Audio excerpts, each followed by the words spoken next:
The Jake Asman Show will begin shortly. Thanks to all these great Patreon members who help support the show. Get your super chats ready. Jake will be here in just a moment. If you love the New York Jets, this is the place to be.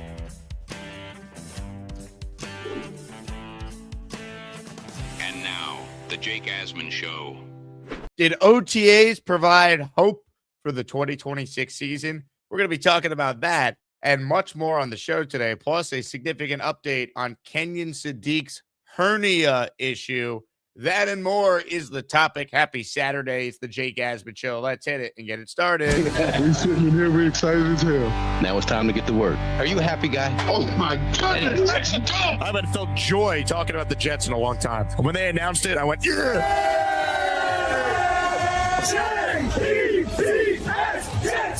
Jets, let's go! A new chapter for the Jets has started. Aaron Glenn and Darren Muji are tasked with shaping the future of this franchise. Will they be the ones to finally get it right? We will be here for every step of the journey on the Jake Asman Show, breaking down all the storylines, every game, and everything in between. Please subscribe and hit the like button below. Super Chats, baby. Cut the line. The Jake Asman Show starts right now. Here we go, Jet fans and Knick fans. Welcome in, everybody. It is indeed the Jake Asman Show, live on a Saturday. Make sure you are subscribed to the channel. Click the thumbs up button. That helps us continue to grow. Reminder, we're presented by PrizePicks. And since it is a Saturday, it means the weekly raffle will be at the end of the show. Again, for those tuning in, we're going to raffle away a signed Wall-Clyde Frazier jersey, Knick fans, plus a signed Darrelle Revis end zone pylon, a signed Joe Klecko jersey, and a signed Breece Hall helmet. 4 prizes up for grabs. And for anyone who enters during the show, we'll give away a Jets jersey, the player of your choosing. Garrett, Breece, Geno, Demario, Bailey, Cooper, Sadiq. You pick, we send to you. With that, we say hello to a good friend of the program. You could check out his Jets coverage on the Chat Sports Jets Report YouTube channel. It's Mike Giarraputo who joins us now. Mike, happy Saturday. What's going on? Jake, happy Saturday, man. It's always good to be on here. How you doing, man? Well, we were talking before. I can't believe this. You've been to every Knicks playoff game this season. I cannot be more jealous. I'm all the way over here in Dallas. So maybe I'll go to a finals game. OKC San Antonio, but I could not be more jealous of that. But it's good to be on with you, man. Exciting times. Honestly, for you, it's probably going to be way cheaper if you could drive to either of those road cities than it would be to go to the Garden and fly, hotel, all that. I mean, you'll save money if you just drive to OKC or San Antonio. You know, I think I was looking into it.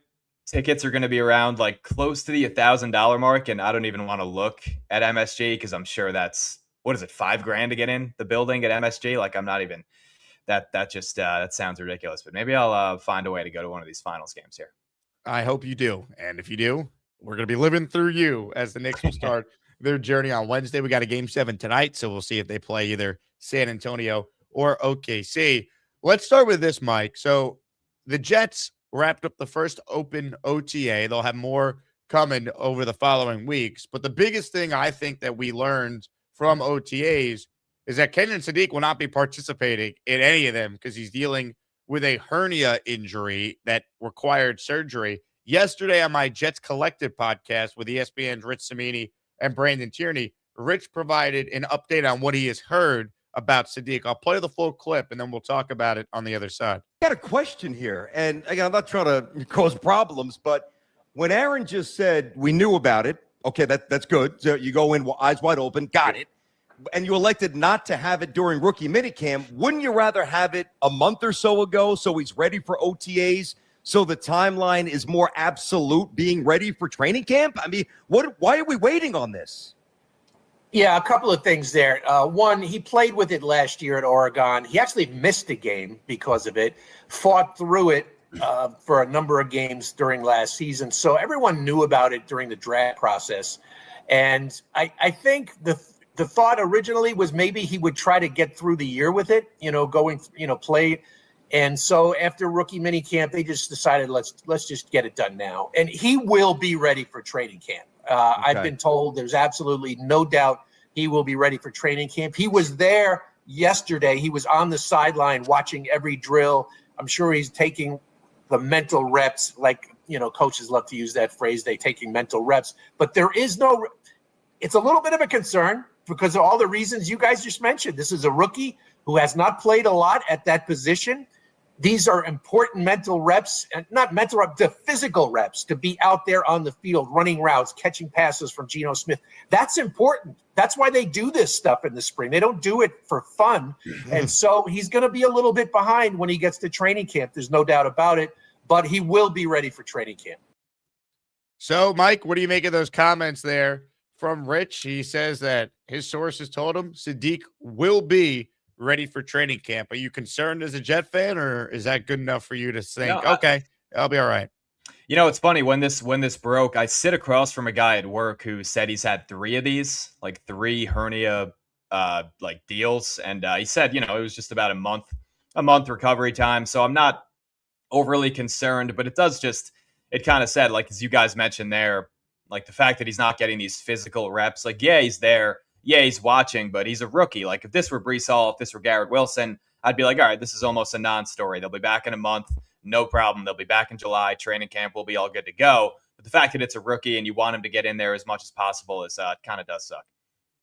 Look, anytime a guy is picked 16th overall, and before we even see him, he has to have some sort of surgery, I can understand why there's a lot of Jet fans who are like, huh, what? Or like, you got to be kidding me. If he's ready for training camp, though, I'm not concerned because I think there's enough time to get him ready for the start of the year. But if he's not ready for training camp, well, then this is a real issue because that's a position, again, that takes time for rookies to typically learn and be competent at the beginning of their careers.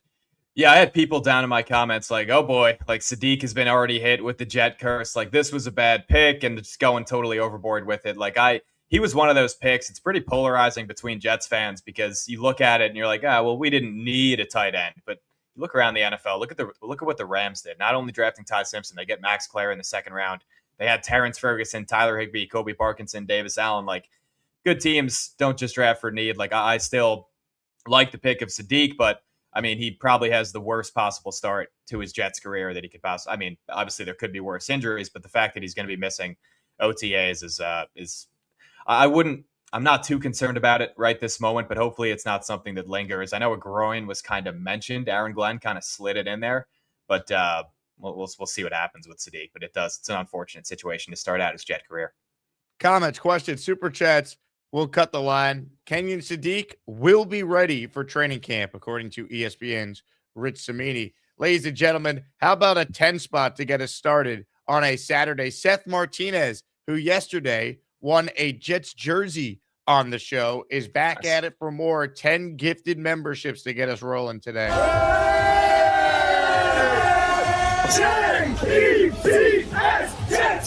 Jets, let's go! Thank you to Seth again for those tuning in late. Weekly raffle for 4 signed items, including a signed Wall-Clyde Frazier jersey, is up for grabs at the end of the show.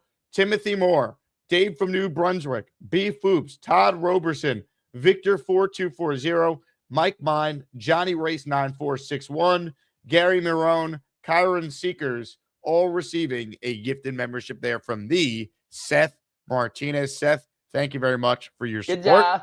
Appreciate you tuning in to the show here on a Saturday. Hit the like button if you're just joining us.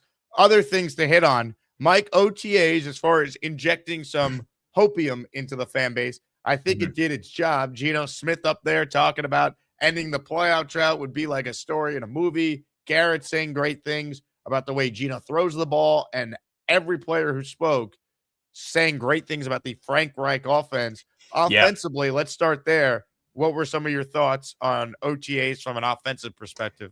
Yeah, I'd say that was my biggest takeaway. I didn't know if you were going to mention it, but the Frank Reich, the fact that Garrett is praising him, Geno is praising him, it's a cool thing to see. You know, they're talking about his experience, just the respect that he's garnered over his NFL career. That's been really cool. Cade Klubnik went 8 of 8, so obviously he'll be the one that leads us to the Super Bowl, maybe 27, maybe 28. But it's hard not to get excited about a guy like Cade, just what he could be and what he could maybe be for the Jets this season if Geno wasn't going to play well, if the Jets are, let's say, out of playoff contention. It's hard not to get excited because Cade is doing all the right things right this moment. I'm well aware it's May 30th, but it is cool to just have that excitement around the team again with a young quarterback like Klubnik. Geno Smith feeling good, being back with the Jets. I mean, storybook ending. Hollywood ending for Geno. This was Geno talking about that the other day. People always love a great comeback story. So with you, have you allowed yourself to think like how cool it would be if you were the guy, to get this thing turned around here, considering you were here so many years ago and come back and Yeah, I mean that'd be like a story in a movie, right? It's kind of like one of those superhero movies. But my life is based on reality, and we got to focus on, like I said, getting better every single day. God has blessed me to play in the league this long and to have an opportunity to come back here. I'm very, very grateful for that because they don't come too often. These opportunities, you have to cherish them. And that's the way I look at it. I really cherish this opportunity. I really look forward to, again, just going to practice tomorrow and trying to get better. And that's the way I'm going to treat this entire year and the entirety of the rest of my career. Jet up, baby. Jet up. Let's go. You buying the Geno Smith redemption story, Mike? Oh man, I really, really, really hope so, because I'm watching what the Knicks are doing, and I'm like, this could be like the Knicks were pretty damn similar to what the Jets were for all these years. Like they're a joke of a team. They're in the basement of their own league. Nobody takes them seriously. I mean, I pray to God that Geno is the one that brings us back. Am I buying it? My record prediction was 7 wins. Did that when the schedule came out, but I hope so. I hope so. But I think, say what you want about Geno, but he's a good podium. He's a good podium quarterback for us. He is so much more mature than he was his first go around with the Jets. It's like, you just see it. I don't think he'll be punched in the jaw this time. No, I'm not worried about anyone punching him or him punching anyone.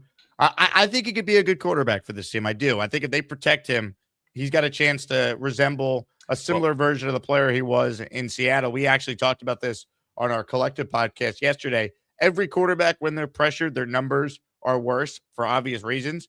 But Geno, it's stark. Like when he's protected versus when he's not, he has one of the bigger disparities in the league. And I think the one thing the Jets have is they have a pretty good offensive line in place. Yeah, the one thing I don't like about the O-line is the fact that Josh Myers is the center and Tittman is playing guard. I wish we'd have taken guard more seriously, maybe in the draft or maybe in free agency. I know we got Parham, but still kind of that one thing about it. But 2 starting outside tackles, Fashanu and Membu. Like this is the best offensive line that any Jets quarterback has walked into in, I don't know, man, since 2015. Like it's been a long time since the O-line has been somewhat of a strength for this Jets football team. And not only that, he's got Garrett Wilson, he's got Omar Cooper, A.D. Mitchell. You will have Kenyon Sadiq eventually, Mason Taylor. Like this is a genuinely decent situation for Geno to be walking into compared to last year. Historically bad offensive line that Vegas had. Yeah, you had Genty, yeah, you had Bowers, but horrible coaching, really bad offensive line, bad defense. Like this is a much better situation for Geno to kind of right the ship for the Jets in 2026. Comments, questions, super chats, cut the line. We're talking all things Jets, OTAs.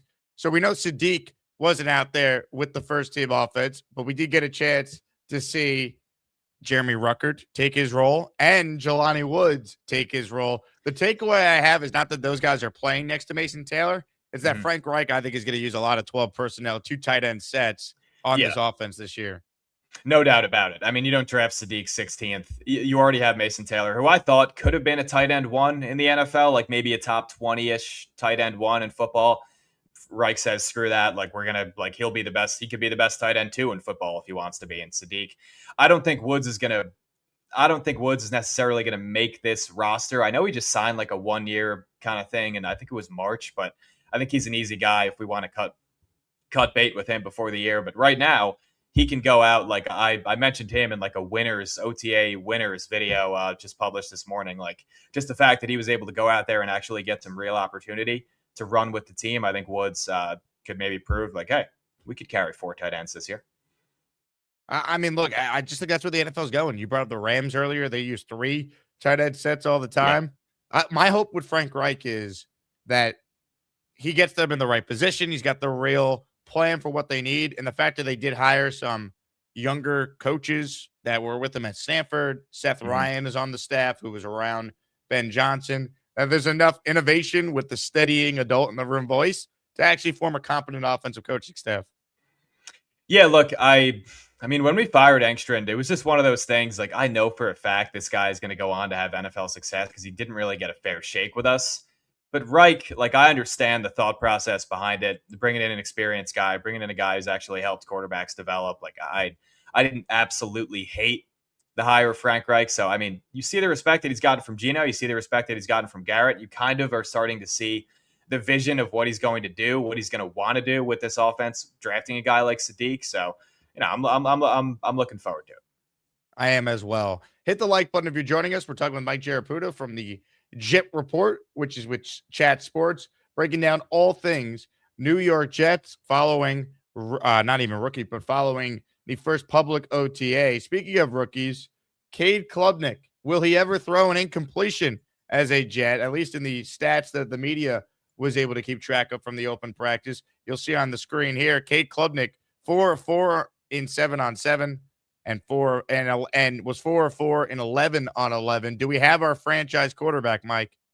Well, I mean, there's a QB1 battle now, I think. I look, my thing with Klubnik, and let me know what you think about this, because I was trying to figure out what the plan was with him when we drafted him, and I kind of came to a conclusion about a week ago. I think our plan with him is for him to be the week 1 starter, not this year, but in 2027. While we kind of develop that next quarterback in 27, give that guy a little bit of time, learn from guys like Sam Darnold, learn from a guy like Zach Wilson, hell, learn from a guy like Geno Smith back in the day. But it was cool to see it. I mean, I think some of the throws, I think I saw a clip from your show yesterday. It was a guy who was there. I think Nick Faria was his name. Nick Faria. Yep. Yeah. Nick Faria. Excuse me. Just like, they were kind of just 5-yard completions, but it's just, you just see that on the screen. You're like, hey man, we could have our guy here. I like the fact, I don't know about you, that they're just going to seemingly give him a real chance to be the backup quarterback from the jump. Oh, he should be. As soon as this was labeled like open competition, I'm like, in what world are Brady Cook and Bailey Zappi going to beat this guy out? I saw Brady Cook play NFL football last year. I saw it. It was 2 touchdowns, 7 picks, and 11.6 QBR, and he didn't even throw for 150 yards a game.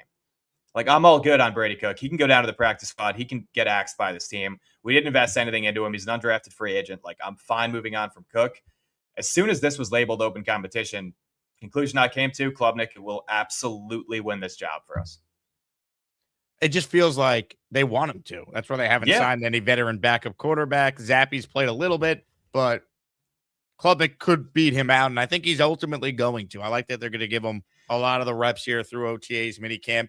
And look, if he's not ready, you could sign someone before training camp in July.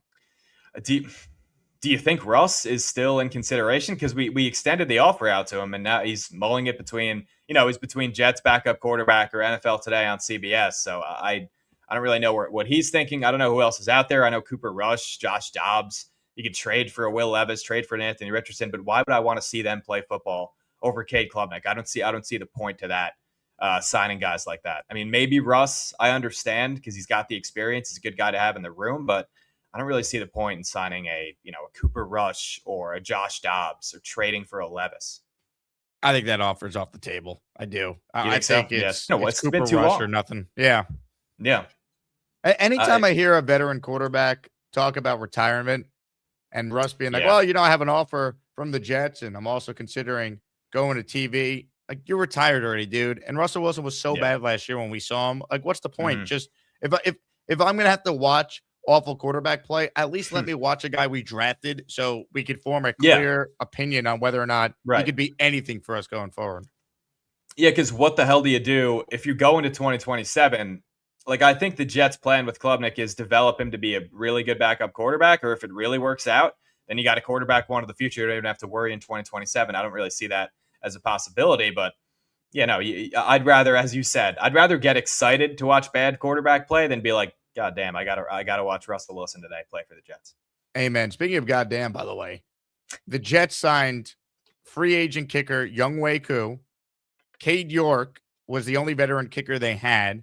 He's dealing with some sort of injury that will sideline him a week or so, according to Aaron Glenn. So part of the reason for signing Koo was they needed to add a healthy kicker. Plus, let's be honest, Cade York has not been very good the last couple of years. Koo hasn't either, but he at least has been a Pro Bowler at the beginning of his career. He's still a young guy in his early 30s.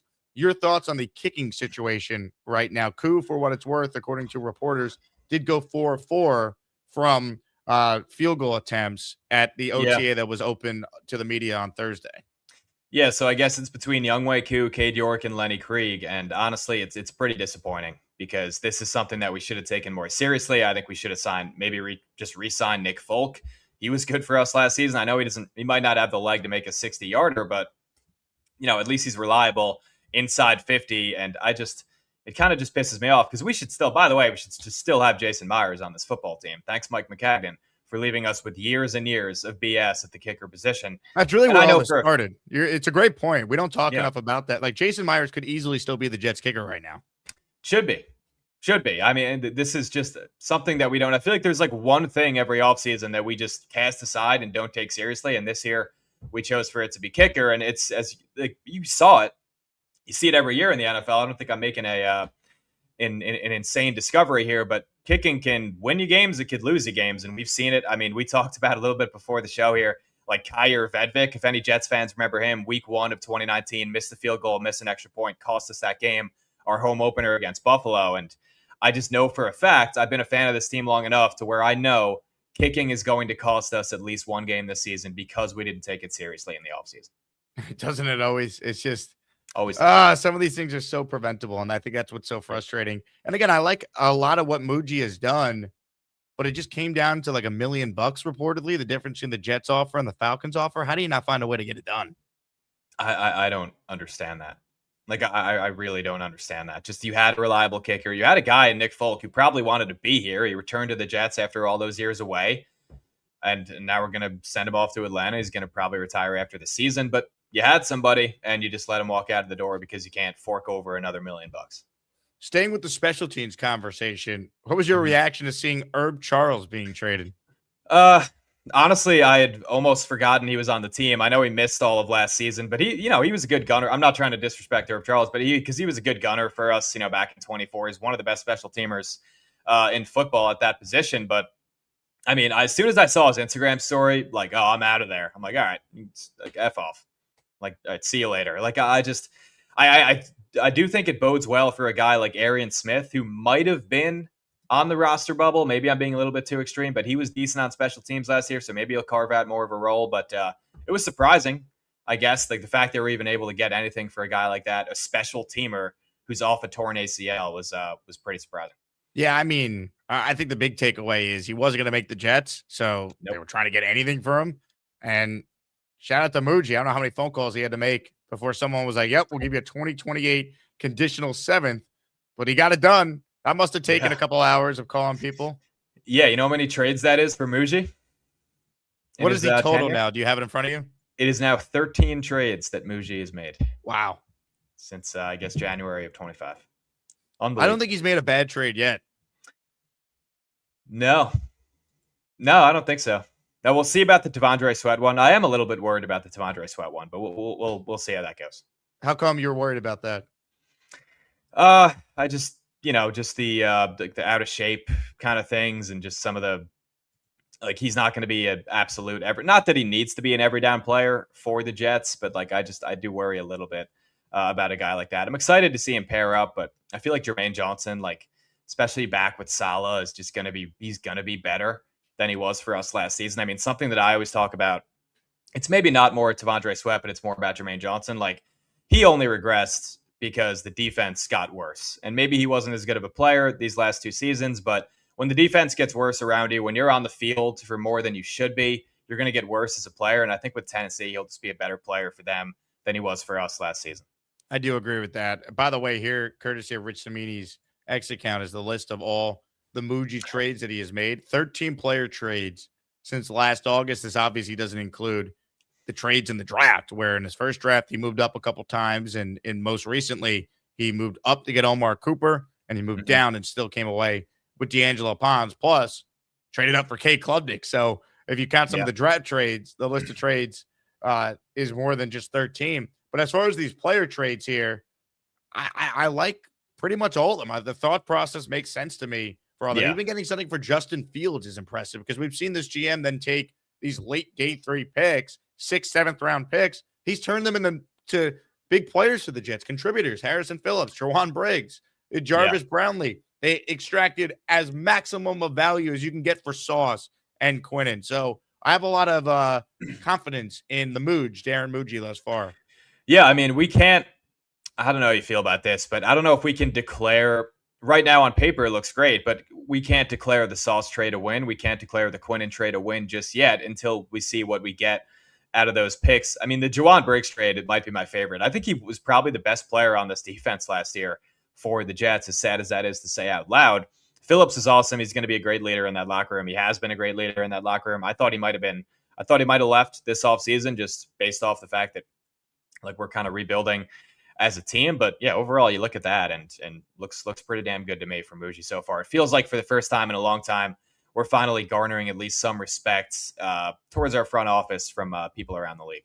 And you know why that matters? Because if you're the Jets and Glenn doesn't work out and Moogey is going to get a chance to hire a coach, he needs to have a strong reputation around the league for top candidates to take the Jets seriously as an option. Mm-hmm. Yeah, it doesn't need to be every single time when the Jets fire a coach. It's like, well, who even wants that job? But at the end of the day, there's 32 of those jobs in the world, and it's the best job in football. So like somebody is going to take it, but you want to be the Jets. Let's say they move on from Glenn after the season. I'm not sure what's going to happen. I don't want it to. I don't. I hope I'm rooting for Glenn. I hope he does a great job this year and doesn't lose his job. But it's something that's in my mind right now a 50-50. If we were to move on, I want to be at the top of that list to where coaches around the league, coaching candidates around the league look at us and go, wait a minute, 3 first-rounders, Breece Hall, Garrett, you got your 2 starting outside tackles, you have some talent on the defensive side of the football. This is actually a pretty desirable job. I'm going to get to handpick my quarterback. I'm going to have picks to work with. I'm going to have a guy in Moogey who seems like he knows what he's doing, and that's an important thing. Like, I don't want to be the 5th or 6th option for these top head coaching candidates. Like, I don't want to be shut out of certain guys when it gets to that time, if it gets to that time.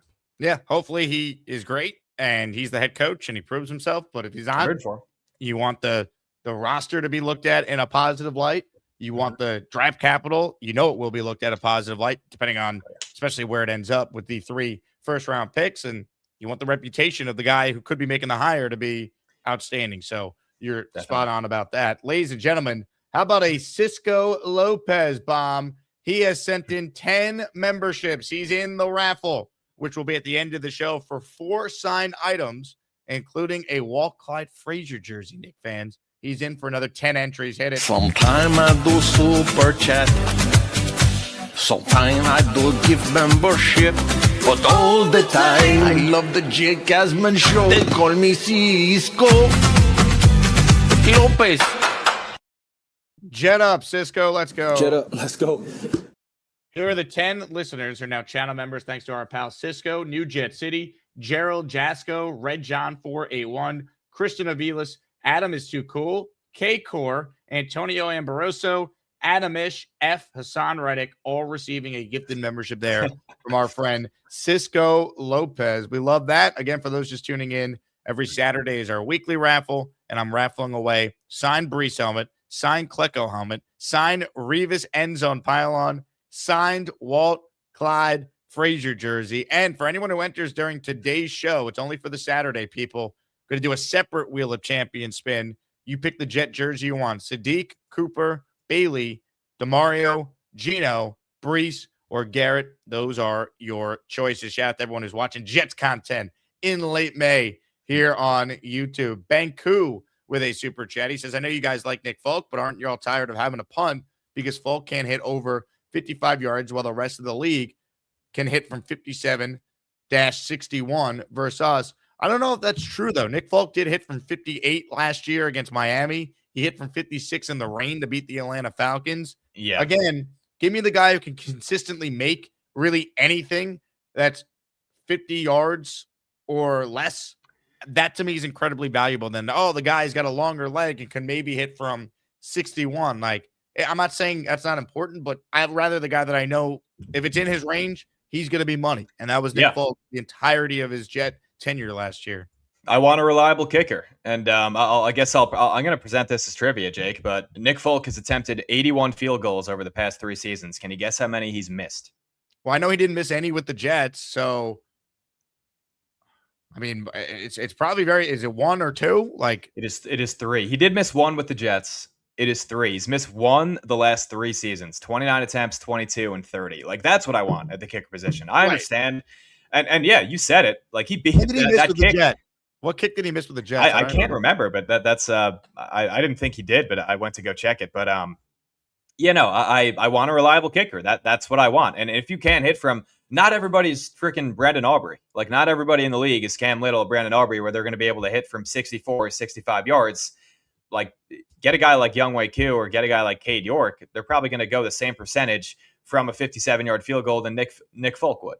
Yeah, he's 41 and he doesn't look like he looks the least like a football player of anybody I've ever seen put on a helmet. Like with the big, like it's funny to watch him go out there, but at the end of the day, he's a really good kicker and he can hit over 55 yards, as Jake just proved. I mean, he hit from 58 on Monday Night Football against the Dolphins, and then he hit from 56 in the game that the Jets beat Atlanta, and that cost the Jets, in hindsight, the number 1 pick in the draft. Yes, it did. Yes, it did. Good thing he made it. Thank God we got that win.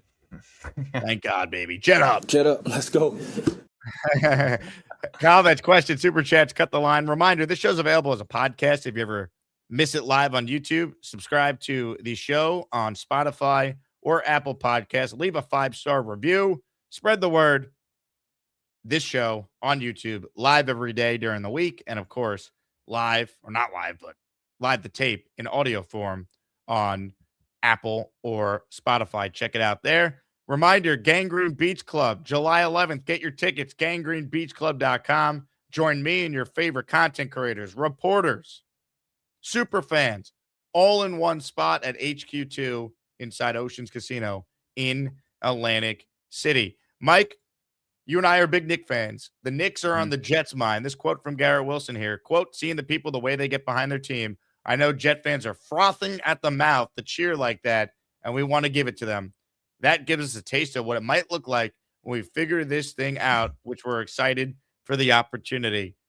Can the Jets turn into the Knicks? Words many would say we'd never say about the New York Knicks. Yep. Thoughts on these comments from Garrett?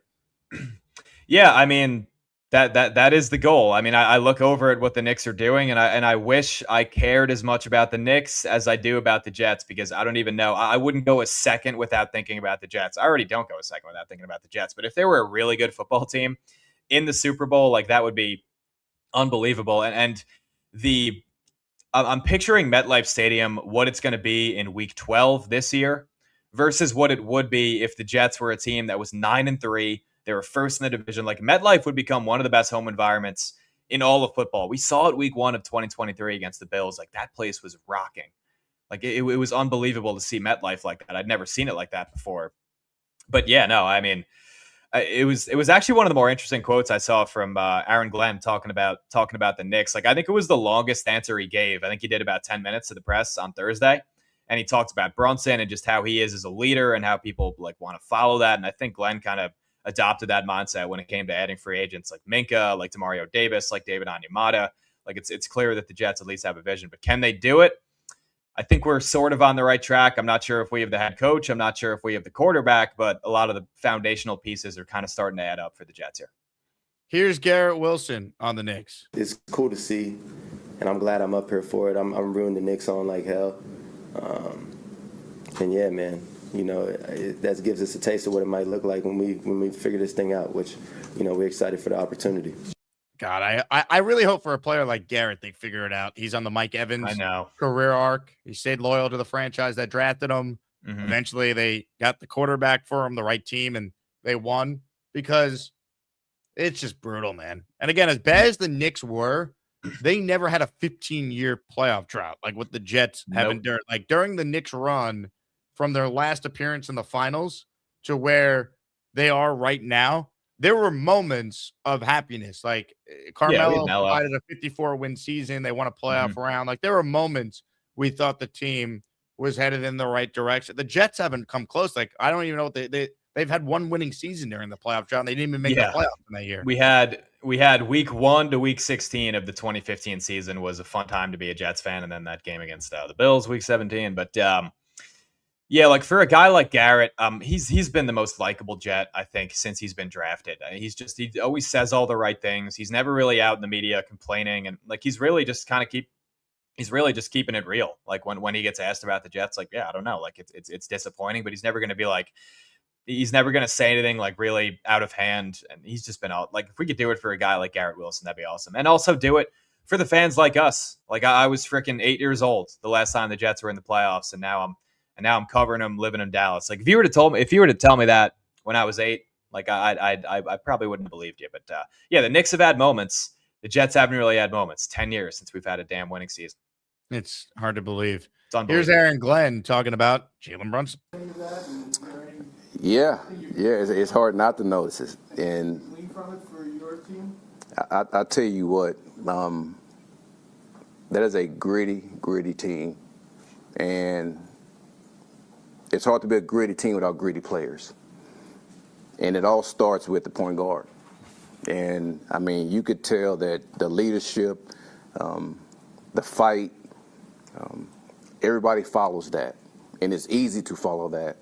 And he's a guy, and I continue to say this, that leadership really comes down to one word, and that's influence. And you really see the influence that he has. And it's not always verbal.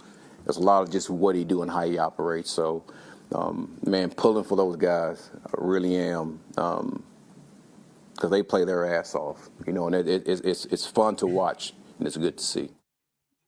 Grit seems to be the new Jet line. The Knicks are a very gritty team, so there is some semblance of a comparison there. So it's interesting to always hear the other New York teams talk about a team that's actually winning right now. Yeah, I guess grit might have been the word of the day on the calendar for Aaron Glenn that day, but I think he said it 3 times there, had the T-shirt there. But yeah, like I took away from that the fact that like I looked to the Demario Davis signing, and not that I'm comparing Davis to Jalen Brunson, but a guy that you can get in the locker room that can actually show some sort of leadership for the team, for the defense. Like, because last year we had zero accountability across the entire defense. Like, we needed guys like Demario, Onyemata, Mika Fitzpatrick. Like, yeah, they might be towards the tail end of their careers, but for right this moment, what the Jets team needs to do is build some kind of culture, build something that we could look towards. We need to be able to point to at least 1 or 2 things and like, hey, the Jets do this well. And getting guys like Davis, Onyemata, Mika Fitzpatrick, at least we're trending in that direction. You could tell the way that Aaron Glenn talks about Jalen Brunson, that those are the kind of guys he's trying to get for right now.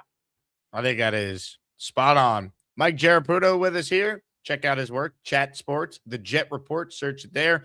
Raffle at the end of our show. We're presented by PrizePicks. Put in $5, get $50 available instantly in lineups. How about a Jet-related prize pick lineup option that I want to run through with Mike here since he's on the show? Mike, if you look at the numbers for Garrett Wilson, because we were just talking about Garrett, his receiving number is set at 999.5. His touchdown number is set at 4.5. Which one are you more confident in Garrett Wilson exceeding the season? Man, the 4.5. I mean, that's something that could happen in 10 games. I'd go with the 4.5. I actually have a season long myself. Like we're also sponsored by PrizePicks over on the Jets Report. I got him. Yeah, I do have him. I have the yards for him in one of the season longs that I have. The 999.5. I'd go with the 4.5 because I think Geno. Let's say Geno plays 17 games. He's going to throw about, I don't know, low 20s in touchdowns. I think that's a fair mark to put him at. So I'd say Garrett gets 5 of those. Yeah, I don't see how Garrett, if he's healthy, doesn't go more than 5. I mean, you look at his first 4 years in the league. Last year, he only played in 7 games, and he had 4. He had 7 in 2024. He played in 17 games. 17 games and 23 had 3, and he had 4 his rookie year where he played in 17 games. He's the guy on this team. Geno's a professional. He's going to have at least 5 touchdowns if he plays 15 games this year. Yeah, I think the season longs could get tricky because they have to somehow account for injury. Like, hey, if he misses 3 games, if he misses 4 games, that could, 4.5 could be a fair number. 999.5 could be a fair number, but he's been relatively a healthy guy. I know last season missed most of it, but relatively throughout his career been a healthy guy. So I'd give me the more on both of those, no doubt, for Garrett this year. Dave Brigger writes in, seeing is believing with this team. I'm waiting on everything. That's how a lot of Jet fans probably feel. Yeah, me too. It's the same thing with that. Like we can sit here and talk all day about like, hey, I like this move for Muji, that move for Muji, but the fact of the matter is we won 3 games last year. We're the worst team in football, so that's what this regime has proven to us so far. Like the positive things we could say about this Jets team right now, all of it's on paper, all of it is speculative.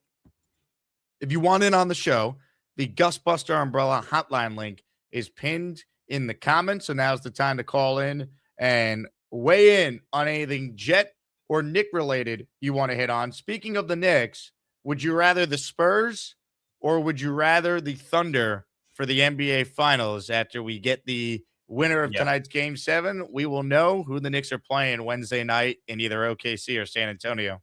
Yeah, well, for about 12 hours, like when the Mitchell Robinson news came out, like, all right, he's unknown timetable for his return. So I'm thinking, all right, he's out for the finals. So give me the Thunder. Because Mitch might be, I'm not going to call him the Wemby stopper because nobody's going to put a stop to what Wemby's doing. He's an alien. He's probably the best player in the NBA right now. Right this moment, give me the Spurs because I think the Knicks just like people give credit to the Thunder and the Spurs for having this deep, like all these players, all this depth at every position, but so do the Knicks. And we've gotten zero credit for what we've done dismantling teams, blowing out teams and closeout games. Like we've gotten no credit for a playoff run so far. But yeah, I'm slightly leaning the Spurs, but none of those teams I'm like, oh crap, like it's going to be this team instead of that team. So I think they're really, really evenly matched. I think all 3 of these teams that are remaining are evenly matched. I agree with you. I would rather play the Spurs. Their lack of finals experience, I think, is a real thing. Yep. Typically in NBA history, you got to lose before you can win. And this runs first time ever in the playoffs, let alone going all the way to the finals. I think either matchup is obviously difficult. They're a great team that you're going to play, but I think the Knicks could be either the way they're playing right now. And late in the fourth quarter, the Knicks might have the best player on the floor. That's how good Jalen Brunson is in crunch time. We've seen that. And what's amazing about what the Knicks have done, Brunson is yet to play a minute in a closeout game in the fourth quarter. And the Knicks' biggest strength is that the game, if it's tight late, you got the guy. And we saw that in Game 1 against the Cavaliers, and the only game that was close in the conference finals. I just think the way the Knicks are playing right now, they could beat either. However, if I have to pick, I still would say San Antonio because of the inexperience and the fact that you're right. Mitchell Robinson being out there is huge for trying to slow down Wembanyama. It's funny you mention that about Brunson. Like he's one of those guys. I was talking to our Knicks guy in the office, and I'm a Knicks fan and a Yankees fan. I think you are as well, Jake. But like the way I look at those teams, no matter how good they are, like every year the Yankees are going to win 90, 92 games. The Knicks have been, over the past 3-4 seasons, one of those teams that we know for a fact is going to be in the playoffs, probably a top 4 seed. But still, until this playoff run, every time I watch the Knicks, I'm like, I can't fully trust them ever to do what I think exactly they're going to do. And now I watch them with Brunson, and I watch Shamet going freaking 12-13. I watch Mikal Bridges be worth not only screw 5 first rounders. He's send Brooklyn and their 9 fans another 10 first rounders. Screw it. Like this Knicks team is so much better than it was in previous years, and Brunson could be the best player on the court any given night against anybody. I don't care if it's SGA. I don't care if it's Wemby. Like he, in the final 5 minutes of these games, can take over when he's needed to. We've seen it countless times in the playoffs, regular season. There's no doubt about that. All right, let's do some calls. If you want in, now's the time. There's only one person currently on hold. Hit it. Adam is cool, although kind of basic. He claims he's too cool, though often quite basic. He makes great jet points, looks a little basic. Adam is cool, too cool, but basic. Some would say generic. Hey, what's happening, guys? Hello, Adam. Yeah, I usually don't bat lead off. I'm usually the closer. What's going on? We're switching it up, Adam. We go in order around here. I love it. Well, anyway, it should be a really good game today, and we'll see who the Knicks end up playing. I think Wembanyama is just one of those like truly, truly generational players that we get to witness. I always talk about this with my friends. Like, I asked my dad, like, what was it like when you got to see like Kareem Abdul-Jabbar play? Or like Wilt Chamberlain play, like these truly like superhuman people like live. And I feel like this is the opportunity, like say we got to watch Wembanyama, because there'll probably be nobody like him ever again already. No. He's just. I think if you drop somebody in to watch Game 7 tonight, and no matter how they performed, like they've never watched an NBA game before, they'd be like, that guy's the best player in the league, right? Like you watch him play, and it's unlike anything that we've ever seen, in the NBA. So it's like I say I want the Spurs, but then I imagine like, oh shit, we got to play Wemby every night. Like it's going to be difficult no matter who it is for the Knicks. Yeah, it will be for sure. I mean, he got the experience at OKC, but Wembanyama, like people may not remember, like he already was a pro before he reached the NBA. He was a pro in Europe, so the learning curve for European players is a lot faster than folks that are going in through college that have a different level of conditioning that's required to compete in the NBA. And it'll be a treat either way. But I'm really looking forward to seeing the Knicks pull through. I think it'd be really great for the city to finally see a championship for the first time in a while, and also it's just nice to see these stories where a team really can break through finally and just have it all together. And they're fun to watch. That's the best part. The Knicks are a fun team to watch. So very likable team too, which is why I think a lot of people gravitated to them as well. Absolutely. So rooting for you guys. I hope that everything works out really well. No more injuries, please. I mean, I'd like to see 2 healthy teams play, let the best team win, but hopefully we win the Knicks. That'd be pretty sweet. So moving over to the Jets, I think it's great that Cade Klubnik's hitting the ground running, or they're setting him up for success. I think that I'm curious really about the Aller hype, whether or not they really were interested in Aller, because if Reich and Klubnik really just vibe together, that's like, when have we had that? Like a quarterback and a head coach that are like genuinely enamored with each other. Maybe Rex and Sanchez? Is that what? That sounds about right. Yep. That boded well for us, even though Sanchez didn't spend a lot of time with us. But in the end, that was pretty cool. Since he's hitting the ground running, I'm looking forward to seeing him in the preseason. Like he should be starting the first 2 preseason games, and if he kicks butt in both of them, maybe you sit him for the third because you've seen everything you need to see anyway.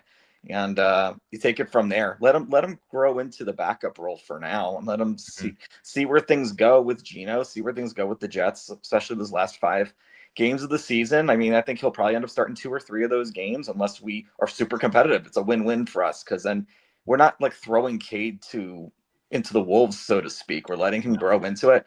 And Reich has positional experience at the most important position, and it matters. And this could be Reich's last legacy to the NFL, legacy to us as fans, is to at least get somebody that maybe worst case scenario is like our long-term backup for 10 years, which we've also wished we had. That wasn't Tyrod Taylor. So a lot to look forward to on that. And then you were talking about grit. I mean, look at the players that were drafted. A lot of gritty players in those first 4 picks. And guys who won before too. Yes. Right. I mean, we know who they are. But even the grit, like getting the best edge rusher in the game, like you can't not have grit and be good in that position, especially when everyone knows you're premier. I mean, I don't know what the double team tape was on Bailey, but I mean, for him to produce and people to know he produced and he still did it, demonstrates that, in that kind of role, you have to just keep trying. You can't stop. If you give up on yourself, then you're not going to get to the sacks. So it's someone that really just loves doing, and someone that just loves getting the results. So you got a results-oriented guy at number 2. You got some gritty Indiana players that, self-explanatory in terms of what they've gone through as a program, and especially Cooper, because Cooper really did come in from the doldrums into success. Pons was inherited through JMU and was a SIG guy, a little different. Then Sadiq. I mean, Sadiq also has that edge to him that I think that we're going to really see more of. I think there's a lot of West Coast, not a lot of West Coast visibility here in the East Coast. It's just reality. Yeah. So I think people see Sadiq, and a lot of people didn't really know him when it was all said and done. But I think that there's a lot to like, and I hope that he'll show up in the preseason. I definitely think he'll be ready by then. And I believe Rich is reporting, I think he'll be ready by training camp. Mm-hmm. I think so too. Did they hate to say this, it's kind of gross, but where was the hernia? Because I've heard of there's some hernias that are in the midsection. There's other ones that are more towards the groin area. Any more details on what that hernia was? Jay, correct me if I'm wrong, but I think it's towards the groin, because Glenn, I think he kind of mentioned. Well, he said it was a groin injury first, and then they asked him for what type of injury, and then he said, or did he say? I think his initial comment was he had an injury, he's going to be out, Then they asked him what it was. He said a groin. And then someone followed up, was like, well, what type of surgery was it? And he said hernia. Yeah, I think that's what it was for I mean, it's just hopefully it's just something that doesn't linger. I mean, it's you already have Jets fans being like, well, he's been hit with the Jets curse, like he's already a bust. We shouldn't have made the pick, but he'll be I think he'll be fine by training camp. I trust Rich's reporting there. Here's part of his answer. Had a minor procedure, so he won't be out of practice. So we started with a minor procedure, then they followed up. This today, he had a minor procedure, something that he dealt with, and we knew about, right, going to his last year of college, and he dealt with doing rookie minicamp, and we want to make sure we get it done right after rookie minicamp, so he'll be ready to go doing training camp. So minor procedure, then they asked him for follow-up and groin hernia surgery. Did he play through that? He played through that his last year at Oregon. Yeah. That is the grittiest thing I've ever seen.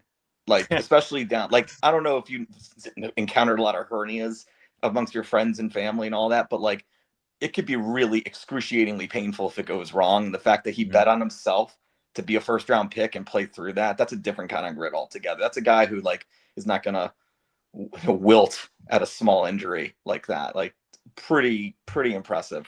And I think that's going underreported at the moment, but that's his own, it's his medical history, none of our business, but I give him a lot of credit for playing with a hernia risk at a top program with national title ambitions, knowing that if it got worse, it could be a really big issue.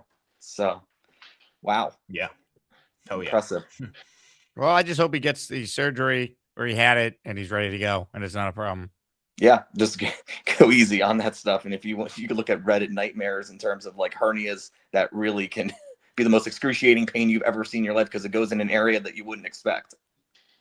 Would you say that Sadiq is a certified freak hernia tweak?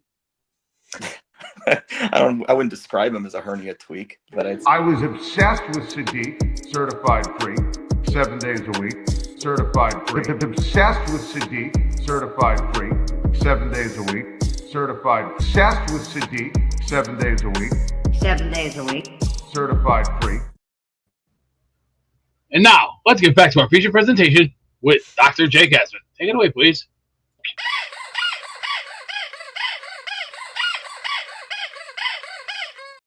If you want in on the conversation, now's the time. Good call by Adam to start us off.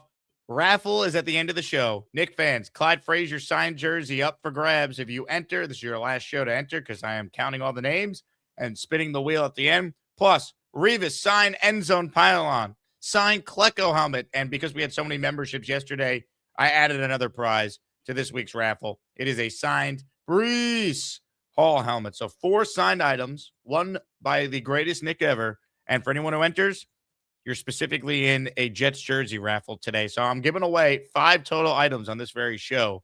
For those of you who are tuned in live right now, Garrett, Wilson, Brees, Geno, Demario, Bailey, Cooper, Sadiq, all up for grabs if anyone wants to enter for their chance to win. Mike, I'm curious, if you could only pick one Jets rookie to get a jersey of, which rookie would you go with?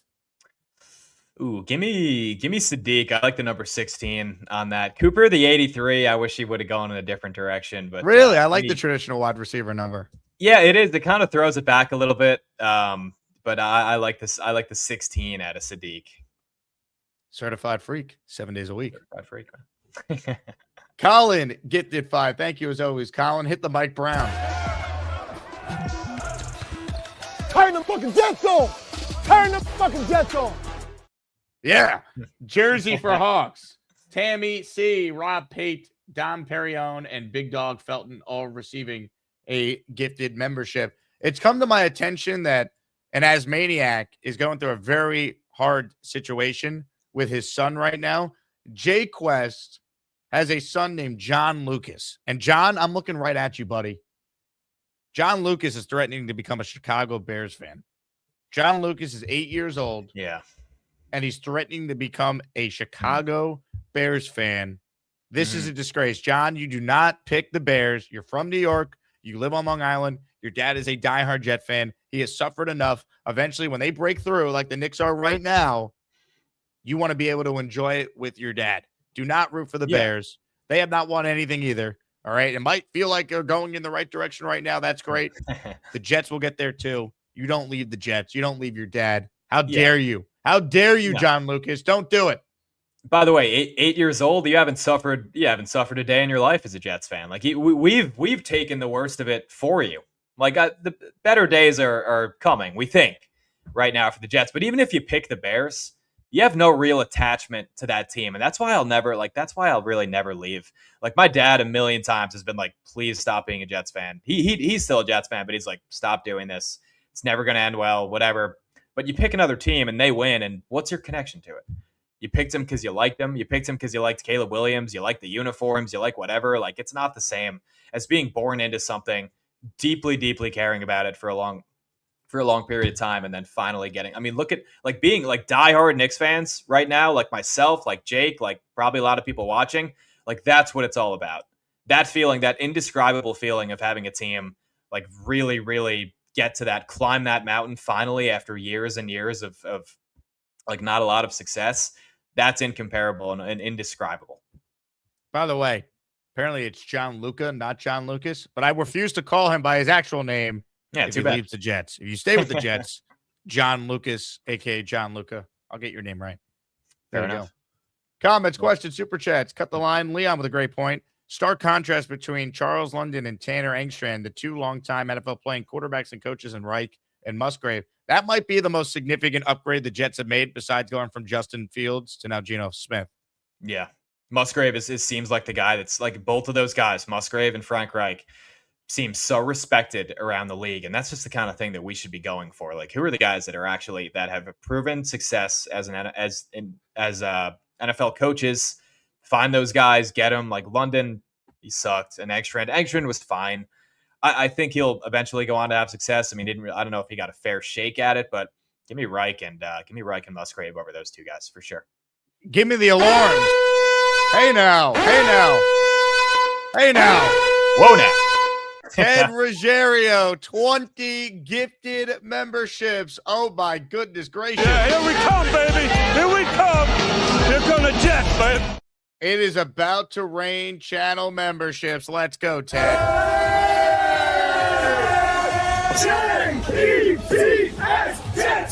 Jets. Let's go. The raffle is coming up at the end of the show. It is raining 20 memberships now from Ted. Last call to enter. The Asmaniac raffle is today. These 20 gifted memberships are from longtime listener Ted Ruggiero, a rare 20 spot on the show. Daniel Beware, Rep NY, Caden IWD, Flames 600, Muskie Tribe, Beast Changer Sheets, DZ19, Travis Davis, Ghost Ackley, Pretty Boy FPV, Mike Rubino, is that you as a guest on the Jake Asman show right now? Jesus Jerry, Slim176, Heather7747, Sky Jetman, Mother Evolve, George Kozak, Michael Pateau, Ball001, that's a government name, Calling Out 727, Bub Baseball 89, 9740, The Saudi, and the Jet 98, all receiving a gifted membership there from Ted Ruggiero. Let's go. Hit it.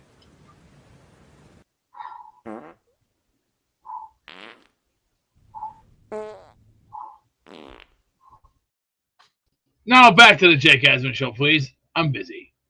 I'll say this. I only worry about one person's penis, and that's mine. So everybody else's, I don't really care. But I'm sure there's plenty of guys out there that could use more than just a little illusion of more inches. But whatever.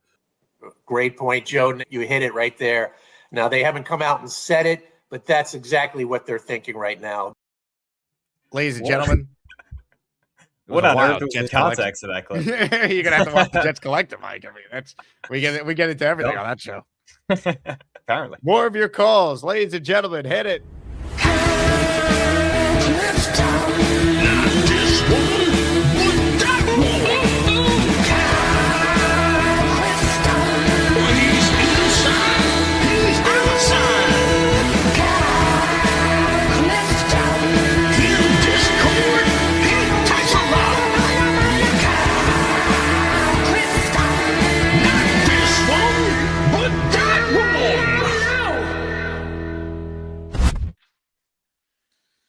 Good morning. Happy Saturday, gentlemen. Happy Hey, Kyle, good Saturday, morning. Kyle. So, I think Leon's got a good point about Musgrave and Reich. They're old hands at this. It's encouraging, but until we see a quantum leap in improvement from, our boy Glenn in game management type stuff, we're gonna have to take it one game at a time. Like I'm not gonna get over my skis about this team until I can see him do it. That I thought last year was so wildly disappointing for a guy that came in with such bravado and what appears to be a false confidence. So we've got to see it from him, right? There's just nothing to base it on that he knows what he's actually doing. Like, Right. like that. That's the thing. It's not like we could point to one thing he did well last year and be like, well, like with Salah, it's like, well, at least we know we could coordinate the hell out of the defense. Like, there's nothing with Glenn right now I could say, well, at least we know we could do this. Yeah, Jake, we talked about that. I think the last time I was on about 3 weeks ago. This Jets team in 2025 was not going in to tank. Like everybody looks like they look to the 0-7 start and they go, well, it was the Jets, it was Justin Fields. They were gonna. No, we were trying to win. We were trying to do what we were trying to do this season, and that's to win, look like a competitive football team, look like a competent football team, and win 7, maybe 8 games. That was supposed to be last year. So Glenn, I guess, gets the mulligan for last season. Now he's really got to go out there and prove it. We can talk about him all we want, but he's got to go out there. He's coaching for his job this season. I kind of joined the show late. Have we heard? I don't think I've heard anything about Omar Cooper at OTAs. Have you guys had any impressions of him at all? Because he was rotating with the other starters with the offense is the only thing I heard. There was I think there was one highlight the Jets posted of Cooper catching a pass from what looked like Geno, I think, in one of the reps. Okay, cool. I mean, I mean, obviously, he might have to take a bigger role. At the outset, if Sadiq is going to be slow to come back, we don't know if this guy is going to be his peak or if he's going to be able to deke or, we don't know that much about what the injury recovery for Sadiq is going to be like. Jake, you mentioned it. Rich Cimini reported that he'll be back by training camp. I trust that. I actually sit across from somebody at work who's had 3 of those, like 3 hernia injuries. I think one of them when they were like 10, one of them when he was in his teens, and now like in his 20s. I don't know if it's going to be a recurring thing for Sadiq. I hope not. But he said, it's not too serious. It sounds a lot more serious than it is. Like when you hear a coach say it, like hernia, and he mentions the groin, you kind of get a little concerned. But as of right this moment, concern level is pretty low. But I don't like the mention of the groin from Aaron Glenn. Yeah, I mean, I don't know how much the guy across from you is playing professional football, but I think Sadiq's got a little bit more time than even a month, right? Like if he had this a couple of weeks ago, it's going to end up being over 2. I think that he's going to end up having, and then they'll probably take it slow with him when he comes back. I think he'll get, the mental reps, but maybe some of the physical stuff will be a little bit slower. I'm not too concerned about the injury, unless somehow it lingers, or if it's somehow prone to recur. Yeah. I wanted to hear if we had gotten anything else on some of the new weapons, because, while I think there's going to be a market improvement based on some of the improvements we talked about with the position coaches and some of the other weapons that we brought in, a slight upgrade in quarterback, at least, that's what we really have to hang our hat on for this coming season. The defense, I don't think anyone knows what to expect, right? Mm-hmm. When you're transitioning to a new system, you've got the head coach trying to save his job, desperate, calling the plays. And, we could be just as bad as we were last year, or we could take a bit of a leap into the middle of the pack. And I don't think that the fan base should be surprised by either. That's pretty much all I had. It's killing me waiting for this Game 7 in the Western Conference to kind of occupy my time. All day we're just waiting. Yeah, just waiting until tomorrow. And the weather is not quite what it had been here in New York, but I appreciate your time, guys. Hey, Kyle, I Have a did good one, something Kyle. nice for you. You ready? Yeah, what's that? Yell out, Coop. Here's what the Jets blessed us with the other day. Take care, man. Ladies and gentlemen, the great Kyle Clifton. Great point, Jake. You hit it right there. Omar Cooper Jr. doing his thing at Jets OTAs. What a catch here. What a ball. What a catch. We have the Brees chance and the Coop chance at MetLife this year. So his role with the Jets, do you think he'll be the second most targeted receiver over A.D. Mitchell? And also, where do you think he's going to be lining up? Because in college, you had Charlie Becker, you had Elijah Surratt kind of dominating the outside. I think Cooper played about 83% of the snaps from the slot in college. Is it going to be similar? I think he's going to be more playing on the outside for the Jets early on, I think he's going to be used all over. But I do think he's going to be their second most targeted receiver by the end of the year. Because I think A.D. Mitchell's a guy that will have some weeks will have like 2 for 85 yards. Have like one big completion. I don't think he's going to be a high volume guy, though. No. Yeah, no. I'm looking forward to Cooper. I myself, at that pick, I kind of wanted Denzel Boston. Just kind of, we didn't really have that. We still don't really have on the roster that like big, like 6'3", 6'4" kind of guy. Tim Patrick. Yeah, great. That'll be good. That'll be good. Do you think he wins the wide receiver 4 job? Yet another topic with this wide receiver room. Yeah, I think so. I don't know who's going to beat him out. I think their wide receiver room is essentially set unless there's injuries. I think it's Garrett, AD, Cooper, Tim Patrick, Isaiah Williams, Arian Smith. Do you give any Colin Lacey making the team, Malik McLean making the team, any of the DT Sheffield's another undrafted free agent? Like, do you give those guys any chance? Unless there's an injury, probably not. Yeah, Lacey, it was interesting with him because he got like $250,000 guaranteed versus the other undrafted free agents. The second highest one, I think, was $21,000. Right. So I don't know if that's not really going to prevent you from moving on from him, but it was a little interesting, like the fact that he got that much more than the other guys. Comments, questions, super chats, cut the line. Real quick, J-Quest wants to know, is the Nashville meetup at Barstool on Saturday 100% 21 and over, or is it 18 to party, 21 to drink? It is 21 and over only. I found out that information. So for our event, which we will have all the details up publicly soon, but if you're a Patreon member, Discord member, you already got them. You can RSVP already at that link in the Discord. It is 21 and up, 4 to 7. Going to be doing a live show from Barstool, Nashville. We are taking over the entire city of Nashville, and really Barstool, Nashville will be the hub for all the Jet fans making the trip to watch the Jets beat Robert Saleh, the opening game of the year, Mike. Yeah, he claims he doesn't care about it, but I have a feeling he does, Robert Saleh, and that whole storyline. I have a feeling it's carrying a little bit more motivation for him. And the NFL just loves to set up the Jets to be embarrassed. Like last year, it was Aaron Rodgers. Year before that, it was, San Fran. It's like, I guess, like the kind of revenge game, whatever, 16, 17 years later after that draft with Rodgers. It's a tough opening game. It's really tough on the road against the San Francisco 49ers. Your first game of Aaron Rodgers, first real game of Aaron Rodgers. And then, you look back to 2021 against the Panthers and Sam Darnold. Like, the NFL just loves to do this to the Jets, but we've legit. I mean, I think we do start out with a win this season.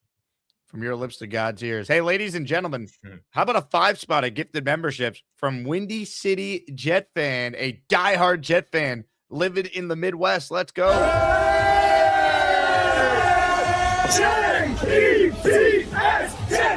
Jets, let's go. Let me tell you guys about Windy City Jet fan. He is a loyal listener of the show. It's our guy named Wayne. Awesome guy. Now, he just sent me a bunch of stuff, and he had no idea I was going to do this, but I want to shout out his company. So Wayne is a part of TSA, which is Team Sports America. They're a site where they have awesome sports items for your favorite teams. For instance, they have different signs. They have different cups, gardening display things, coffee mugs, stainless wine glasses, color mats. Wayne sent me a care package of a bunch of awesome Jet stuff to use for future raffle prizes. And I just want to shout out TSA, because if you're a Jet fan, you can see on the screen here all the cool items they have for the Jets alone. They have Jet aprons, different signage, different home decor stuff. So Wayne was very nice to send me a care package the other day, which came in the mail, and I will be using some of the items he sent for future raffle prizes on the show. But for everyone else, check out the website.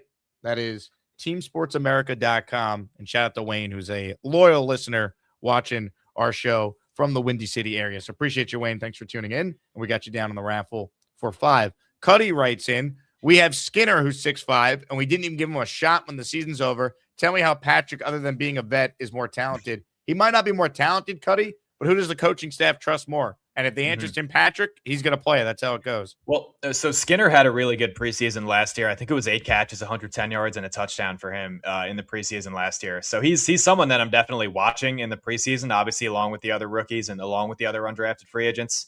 But Skinner could definitely be a guy who could be really interesting for the Jets, because Tim Patrick, like, there still is a chance that there is a outside, like, he might just be the Tyler Johnson. Remember Tyler Johnson? That is a very likely possibility for what Tim Patrick is for the Jets this season. So I think it is. I think it's we say open competition for QB2 spot. I think it's more of an open competition with that wide receiver 4, wide receiver 5 spot for the Jets heading into this season.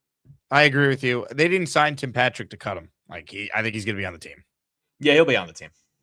Brian in the raffle for 4. Thank you, Brian. Late, but about Sadiq. I've had a fatty hernia in my groin when I was in the military. Worked through it for a 10-month deployment. Had surgery. Not a big deal. Different from those belly hernias. Missing time. Biggest issue. Brian, first off, thank you for your service. And that's great insight on that. I think he's going to be okay. I trust Rich's reporting on this. They said it was minor publicly. Rich obviously got additional information saying that he will be ready for training camp. Rich wouldn't be that definitive unless he was confident in that. I think Sadiq will be okay. He'll be fine. I mean, this is just the biggest, it's the biggest story around the Jets right now because it's May 30th and you want all your rookies out there in OTAs and he's not getting those physical reps. I mean, it sucks that he's not out there. I'm not saying it's, it's nothing because it is something. You do want him out there getting those reps with Geno, getting those reps with the offense. But end of the day with this injury, I think, it'll be forgotten about by the time we get to August. Couple minutes left with Mike. Last chance to get in on the show. Raffle at the end for a Jets jersey for anyone who enters. Maybe you want a Kenyon Sadiq jersey. Omar, Cooper, David, Bailey, Demario, Geno, Brees, and Garrett. Plus, of course, we're going to give away the 4 weekly prizes as well. Brees helmet, Klecko helmet, Revis pylon, Walt-Clyde Frazier jersey. All right, here we go. Let's say hello to Ron L, who's on the line. Ron will be at our event in AC next month. Hello, Ron, or 2 months. Not even 2 months. Less than 2 months. Hello, Ron. Hey, Ron, guys. How you doing? Great. Hey, speaking of that, my wife and I might come to the Nashville game too. Wow. You'll meet her at the event there in July. Anyway, and speaking about that game, both coaches, Saleh, if you remember correctly, and Glenn, of course, they weren't known for making halftime adjustments. Like if there was a tight end beating us or a screen beating us every other play, we've never adjusted. The last 2 coaches never made those adjustments. Even though our defenses were better, there were times we got chewed up by the same play over and over again, even under Saleh. So we'll find out if Glenn is the difference in this team this year when he's calling the defense. And once again, we'll see if he could take advantage of the fact that Saleh was known for never really making good adjustments too. What do you feel about that? I think the coaching has been abysmal for a long time, so that's all part of it. I agree with you.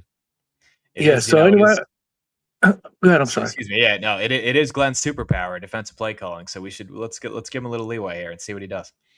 Yeah, let's hope so. This is we'll find out. First game, we'll know if we see any difference from last year. Him calling or not. God, if they go out there and look awful week 1, I don't know how they recover from that. Like it's just. They cannot. It's one thing to lose, but like if they lose like 16-10, like it's ugly, low. Like they just that'd be brutal. Yeah. Well, just hoping for guys, an interception. Yeah, right. I just want to check in, say hi, and I'll have a good rest of your weekend. You too, Ron. Appreciate it. Appreciate you making the call there. Hit the like button if you're joining us. We only have 107 likes. There's over 210 people watching, so the math is not quite mathing. Mike, I'll get you out of here on this. And it's all subject to change, but just a little vibe check in late May. The Jets' record in 2026 is... I went 7-10 I did a record prediction show. I had us starting out 2-0, which might be a little ambitious, and I think we get to a point where we're late in the season and we're getting into December and we're playing somewhat meaningful football games, and then it kind of just tails off because we have stretches of our schedule I think we have a Chargers, Bills, Chiefs stretch. We have the NFC freaking North weeks 2 to 4. And then the last 3 weeks of the season, I believe, are Minnesota, New England, and Buffalo. So it's like you got to catch some out of those stretches. But my record prediction, 6 or 7 wins. But my on-the-field prediction is that we look a hell of a lot better than we did last year, and we're not the worst team in football. That's my hope. Tell me where people could find all your content. Yes, sir. Yeah, you can find it on YouTube. Just look up Jets Report. You will see me. We had a video out today, little OTAs. Went early, very, very early, winners and losers of that. We got content for you guys every day. So Jets Report by Chat Sports on YouTube. You can find me at Mike Giarraputo on Twitter, and you can find me at Mike G Chat Sports on Instagram. Everything you need in the Jets world. Love it, Mike. Appreciate you hopping on. Enjoy your weekend, my friend. As always, Jake, have a good weekend, man. Let's go next. You got it. Let's go next. Mike Giarraputo there from the Jet Report, hanging out with us. Hey, we'll see you guys in Atlantic City, July 11th. Let's go. Here we go.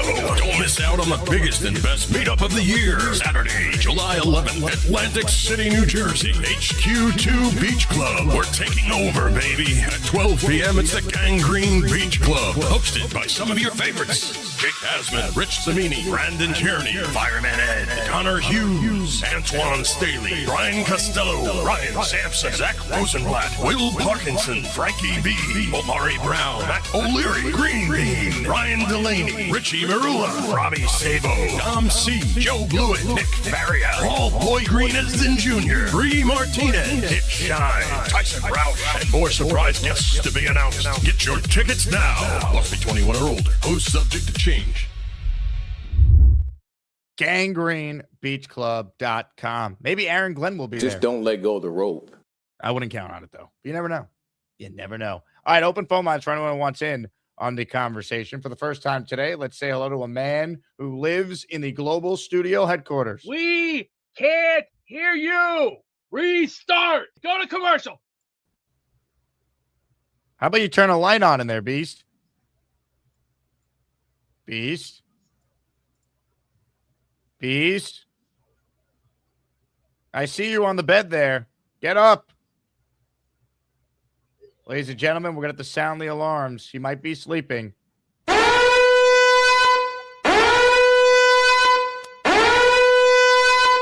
Lower your volume if you have the show on speakers or in your headsets. We're going to sound the alarms again. Hit it.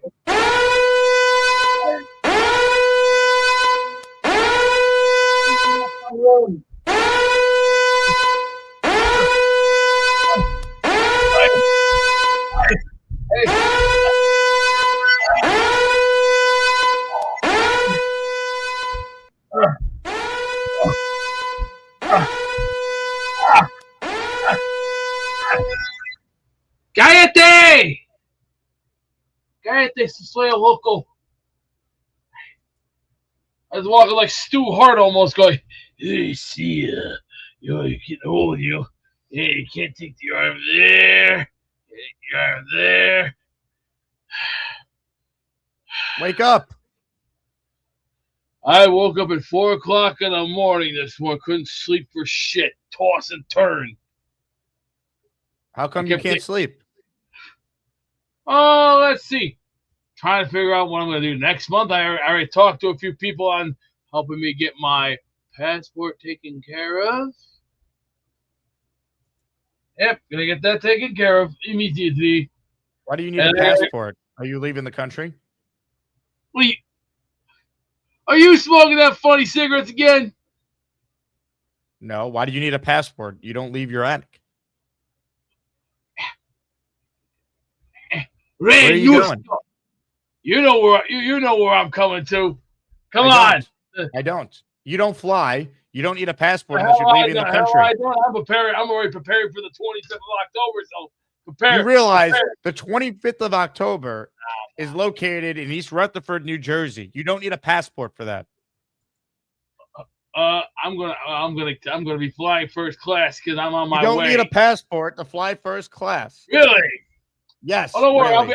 I'll get my ID taken care of. You need an ID. You don't need a passport. Oh, don't worry. That'll be taken care of right away. Speaking of taking care of, can you put on your ring light? I can't even see you. It's like talking to a ghost.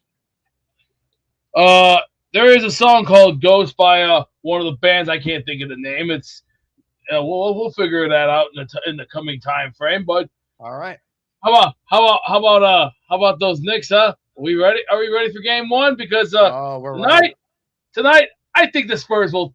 I think they'll clinch. The Thunder looks great, but unfortunately, on pen and paper, it's close to a cigar and rum. And normally, I don't like cigars because cigars leave that yellow on your teeth there. That's why no cigars for me. No cigarettes for me. No booze for me. Don't need it. Don't want it. Don't have the time for it. And yes, Kenyon Sadiq will be okay. Just remember, Kenyon Sadiq, certified freak, 7 days a week. Kenyon Sadiq, certified freak.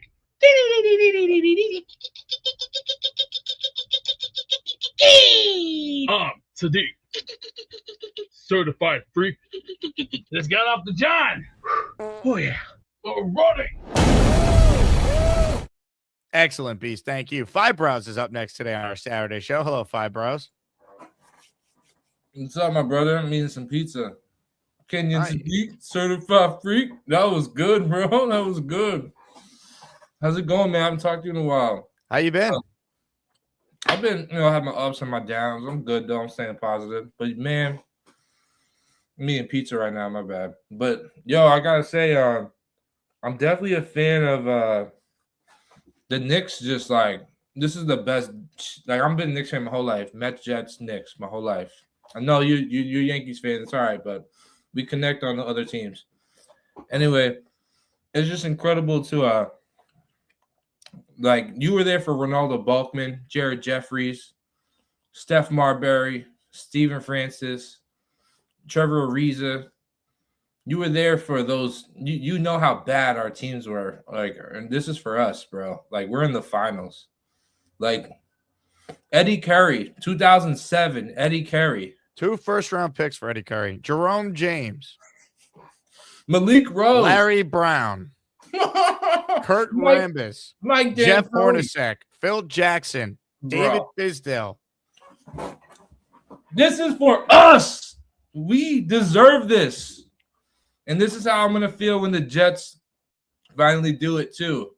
This is a good feeling for all Jets fans. We're going to get there. This is going to happen. So, I mean, it's good to see one of our teams finally in the championship, and it's a sign of things to come. And I'm excited. I can't wait to watch the finals. Get to watch it with my dad, so it'll be cool. As far as the Jets go, I mean, AD Mitchell looks good. I'm excited to see what we do. There's a lot of positive energy right now. It feels like the players are really buying into Aaron Glenn right now. So, I mean, it's all hopeful. We're all hopeful. Let's hope it all works out. And I think if you really look at it on paper, we have a lot of weapons. We should be a lot better theoretically. So I'm excited. Well, analytically, Knicks Cavs Game 7 is tomorrow night. No, not. Oh no, it's not though. It was supposed to be or something. You don't get the joke. Kenny Atkinson's comments. Oh no, I didn't. I didn't get. Oh, I heard. Yeah, he's like an analytics guy. Yeah, I don't. Turn the fucking Jets on. Turn the fucking Jets on. He said analytically we'd won 2 of the first 3 games, and then he got mocked for the ridiculous statement when they were blown out in 2 of the games. Comments, questions, super chats, cut the line. Ladies and gentlemen, I am counting all the raffle names. So this is your last chance to be a part of the program. Let's say hello right now to the great Dave Briga. He thinks that Gary needs more shots upside his head. This cowboy hates when you don't believe in achievement. Well, they call him One Punch Briga. The moon landing was free. They call him One Punch Briga. His claim is not too dirty. One Punch Briga. Hated Johnson's fight his ass. One Punch Briga. Cause he know they need him.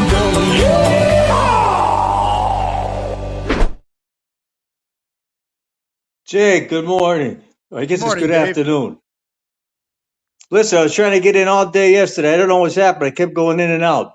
But anyway, so yesterday was my big birthday, number 75. Wow, Dave, happy Yeah. birthday.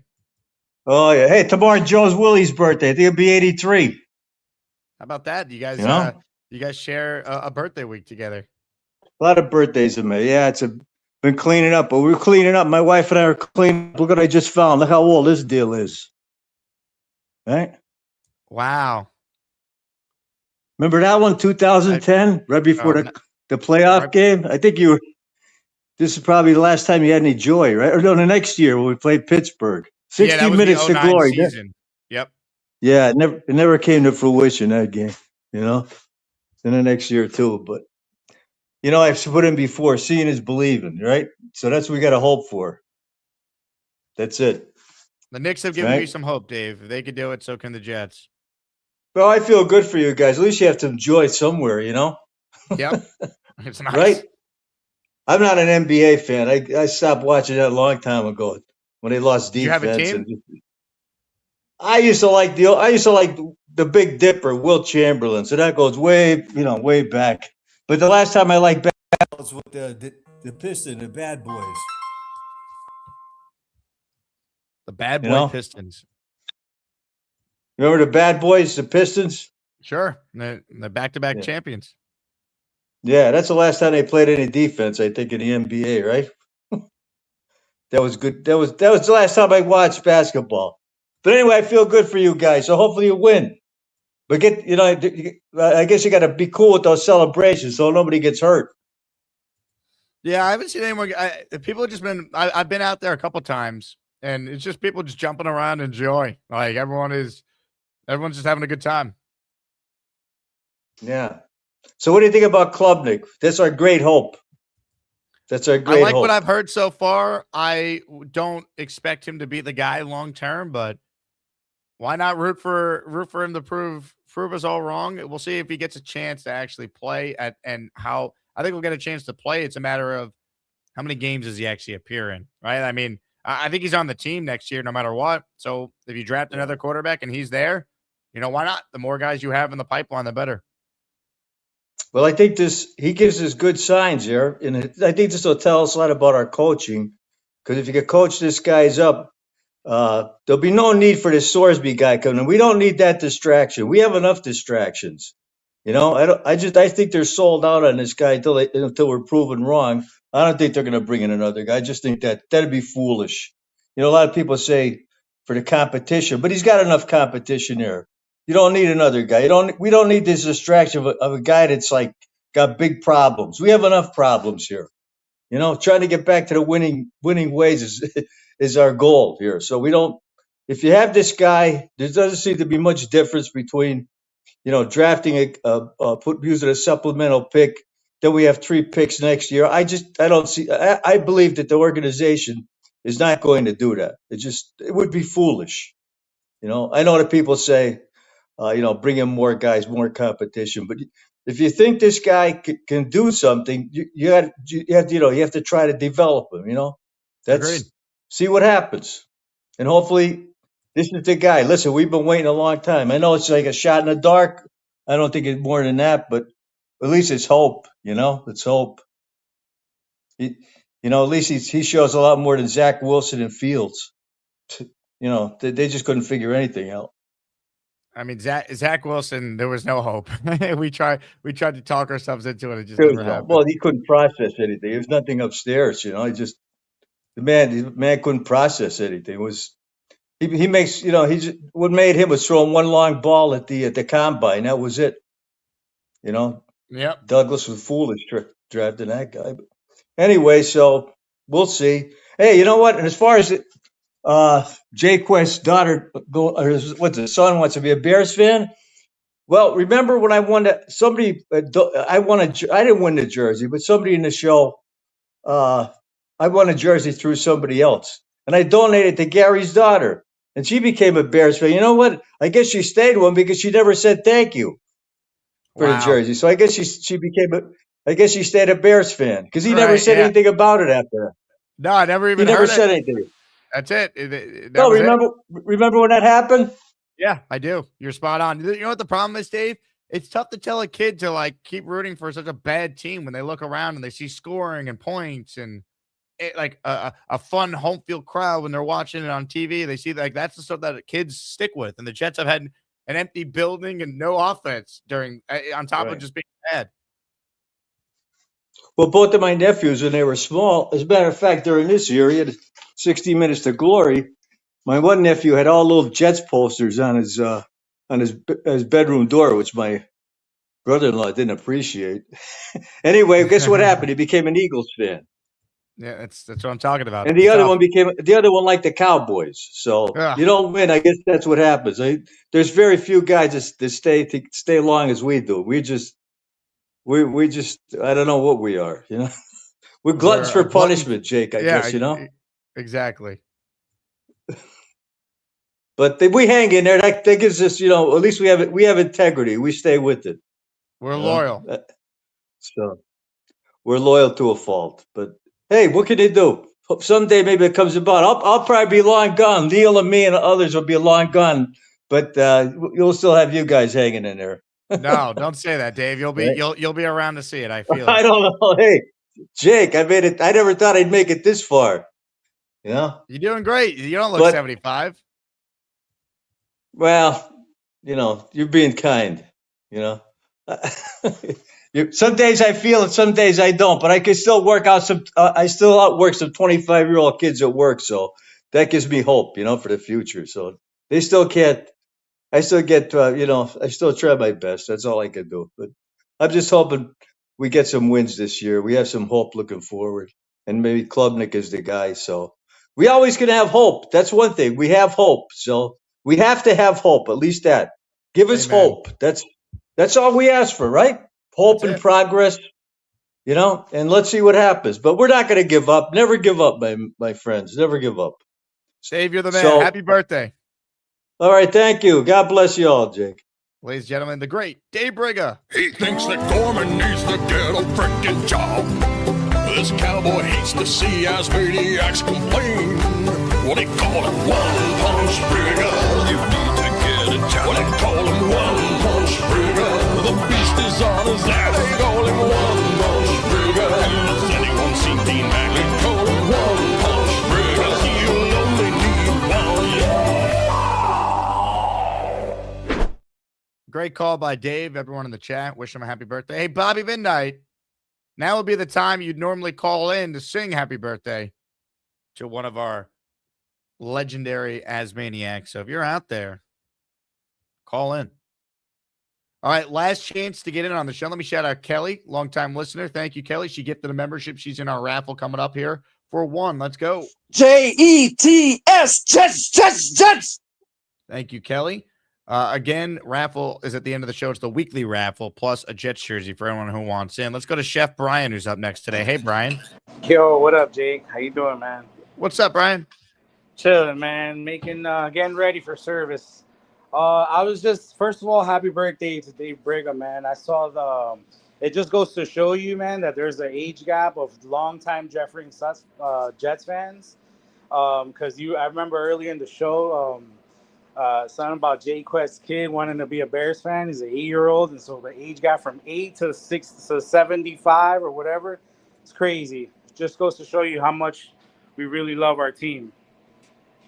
This fan base, much like the Knicks fan, is incredibly passionate, incredibly loyal, and deserves so much more. Yeah, man. Anyway, the reason why I was calling was to see how you felt about Coach Glenn and how aggressive you think he's going to be in that Titans game, man. Because I was thinking about it, that's a must-see TV, man. Two coaches. I know that Glenn was talking a little bit of crap, when he left, about Will McDonald. He's like, oh, it's just coaching and this and that. And I know Salah heard about that, man. So I cannot wait, man.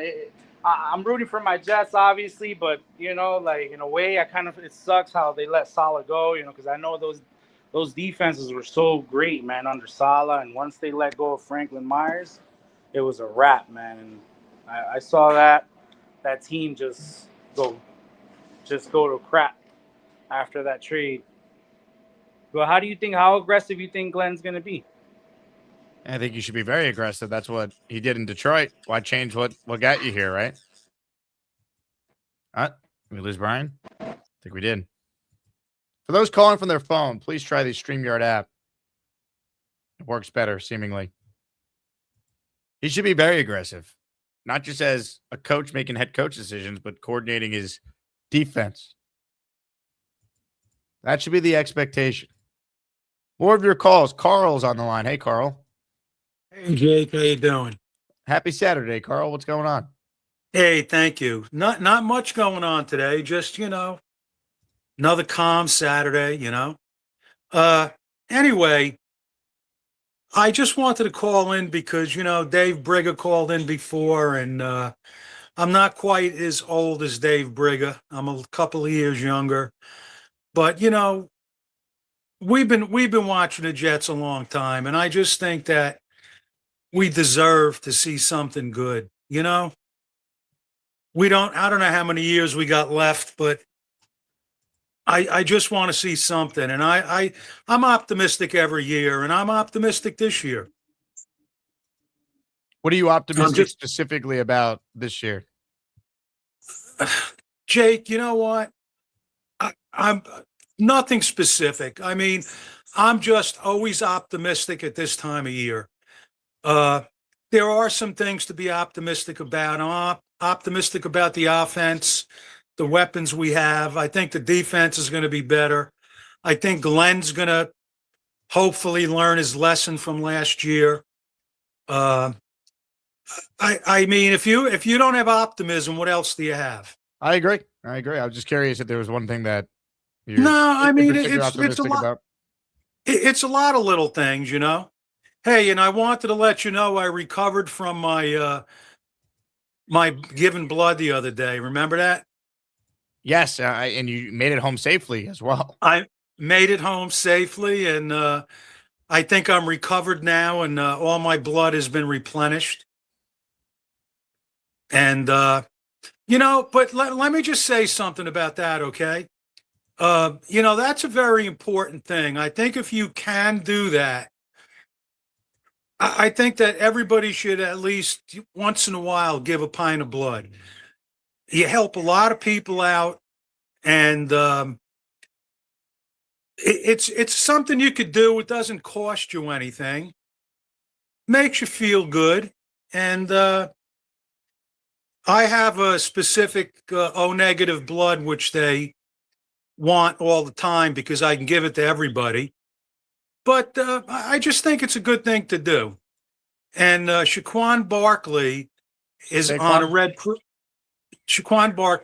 Cross commercial. Saquon? And excuse me? Saquon, yeah. Well, I remember when football players used to be named Joe and Sam and Bill. We got all these crazy names now. Hey, who the hell names the kid Minka? Who the hell names it? I don't know anyone named Minka other than Minka Fitzpatrick.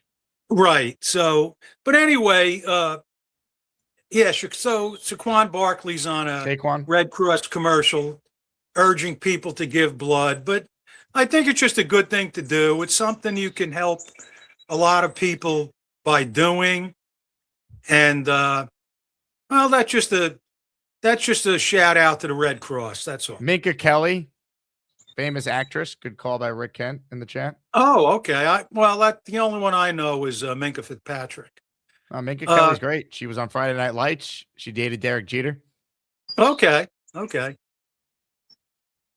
Anyway, like I said, just be optimistic. Before you know it, training camp will be here. We'll all be going nuts. We'll all be going crazy. Cisco wants to know if this is a bit. If this is a bit? Yeah. Yes, it is. It's a little bit of a bit. It's a little bit of a bit. Is there a punchline coming? Yeah, I'm a very sarcastic person, so a lot of people don't get me, and some people do. They realize that A lot of times I'm just being sarcastic. But, that's it. How are things with you and Beast? Have you guys reestablished your relationship? I really don't know. I don't think I've ever had a bad relationship with Beast. Well, you guys did have a big rumble back in the fall. Oh, that was the one where with the little statue that I had, that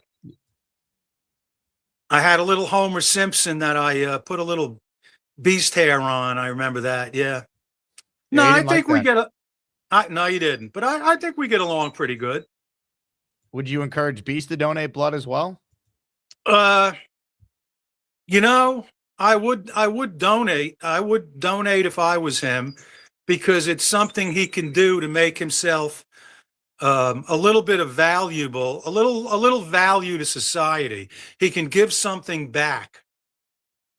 You don't think Beast has value to society if he doesn't give blood? No, but everybody does something different to contribute to society. And I don't know what Beast does to contribute to society. I'm sure he does something, but I don't know what. Why don't you ask him?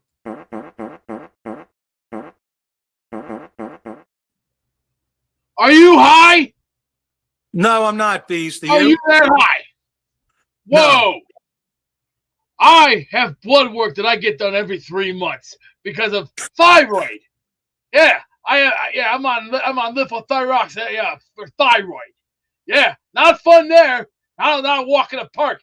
That's also due to high blood pressure because I have a very sharp, temper. I see. But that's not what I was talking about, Beast. I was talking about donating blood. I don't know about that one. I already have enough problems trying to get where I'm going right now. I got blood work coming up. I'm trying to put my life back together because it's a mess right now. Yeah. I don't have anything right now.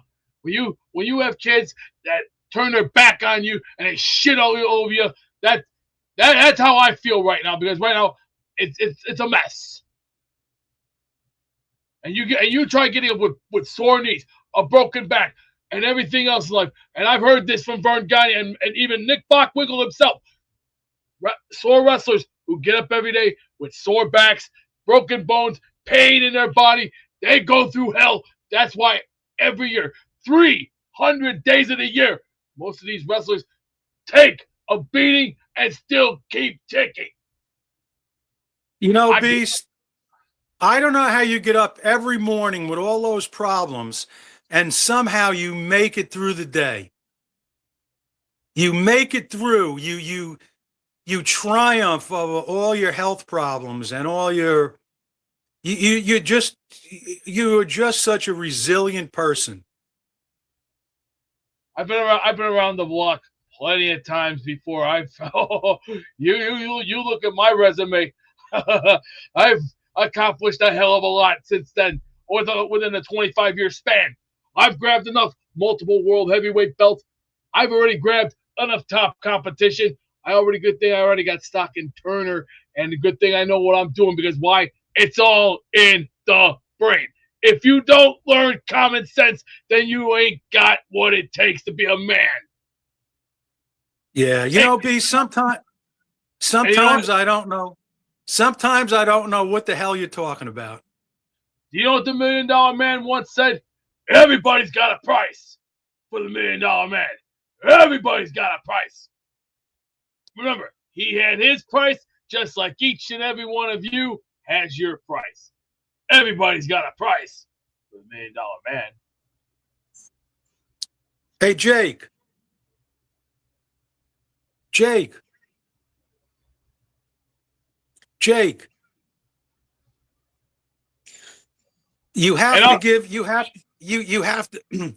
have to give Beast a lot of credit. The man gets up every day. Every day he gets up out of that bed to ramble over to that computer and call into your show. With all the health problems that man has, he can still do that every single day. At Sounds like he adds a lot of value, Carl. He does. I agree. Let me address it once. 6'2", 272 pounds of pure muscle and might. Loaded with rage. Got multiple belts. Done everything in this whole world. Traveled from top to bottom, pillar to pillar, post to post. I've gone with the best and I've beaten the best. I've retired more assholes than Social Security. Yeah, they've all fallen. It's like a big giant tree. Remember when you hear the giant tree, all you gotta yell out is the word timber. You know, Beast, I just got to say, you're one of a kind. You're a national treasure on this show. You are a national treasure. You know what all this is right here, Carl? This is gun What is control. That's Jeez. see. I remember what Bret the Hitman Hart once said. We have gun control. We don't go shooting each other, kill each other out of every street corner across this country. We all care for each other. Sure, there are going to be times that we're all going to be at each other's throats. Why? Because society has made us this way. Us Jet fans, sir, we may not see eye to eye, but 99.9% at the end of the day, we're all Jet fans. Through thick and just leave a message. Just leave a message. Thank you.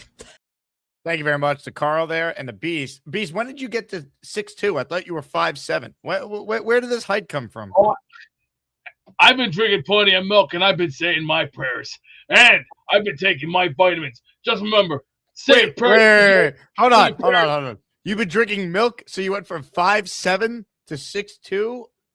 Hey, say your prayers, take your vitamins, and believe in yourself. I got to do the same thing. I want to be 6'2". I'm 5'8". That's the old American way. That's called the Hulkamania way. And remember, and believe in yourself. Okay. Believe in yourself. I believe. Hey, I'm proud. I'm going to get some milk right now. You host the show in my absence. Fine. As they say at Crapper King, have it your way. And I'm gonna tell you right now, we got a long way to go. We're going. Hey, I'm gonna get you a co-host. I gotta go get some milk. I'll give you a co-host. Stand by. Sadiq, certified freak. Just got off the John. Oh yeah, we're running. We're in 10 more years that we're gonna hit 2036, and by 2036, do you know what we're gonna have by then? We're gonna have flying cars. We're gonna have a lot of things that'll be crazy. Food's gonna be shrunk. We're gonna have microchips like this. Potato chips will probably look like this. We'll have video games that look like this, almost like a version of microchips. Because why? Look what happened in Back to the Future 2. Do you remember the one scene where the lady was like, with the pizza going, pizza? Oh, can I shove that in my mouth? Oh, don't you be a smart ass. And what did the pizza do? Beast, you are a prophet. You can see the future. I can see that. You can tell what's going to happen. Because you are a prophet. It's happening right now. Why do you think we got iPhone? Why do you think we got Android? And why do you think we got tablet? It's all weird. Yes, it's gonna get a little more weirder as we plunge in, get into the future. We're gonna have flying cars. We're gonna have flying mailmen delivering mail. Going from house to house. Sure, they're gonna be doing flying first class and delivering right door to door, man, post to post. Do you think we'll be visited by aliens? Hey, you never know. You never know what the world could bring to the society we live in. Because right now, as we speak, we are in the future, and a lot of strange things are going to come. Nobody doubted a long time that the Cubs would win the World Series. Nobody doubted that the Phillies would win the World Series. Nobody even doubted that the 2009 Yankees would win the World Series. Nobody even doubted right now to this day that the Knicks would be in the finals. But we are. Say go New York, go New York, go! Go New York, go New York, go! I'm going to track down some milk after the show so I too could be 6'2". Beast the other day was 5'7", and now the man is 6'2", 272 pounds pure muscle and grit. Great job by Carl there. Dark Knight Steve in the house says, watching the Jake Asman show is my real superpower. Play call is my superpower, really. See you in Nashville, Dark Knight Steve. I think you told me you're going, right? He is in the raffle for 2. Thank you, Steve. Hope you and your family are doing well. NYLI in Atlanta in the raffle for 1. I believe he will be in Nashville with us. I got to go take a shit right now. NY, thank you. And then Trab Winesel. Thank you, Trab. Hopefully I'm pronouncing your name right. You're in for 1. Thanks for gifting your membership. Get up. Let's go. Let's go, Geno. All right, raffle time. Are we ready for the Wheel of Champions? I was able to put together the names as Beast and Carl were doing a great job hosting the show. Ladies and gentlemen, all the names have been put on the Wheel of Champions. We have 4 signed items to raffle away, plus a jersey for anyone who entered during this specific show. Let's pull up the Wheel of Champions, but first, we have to bring on the master of raffle ceremony, standing at now 6'2".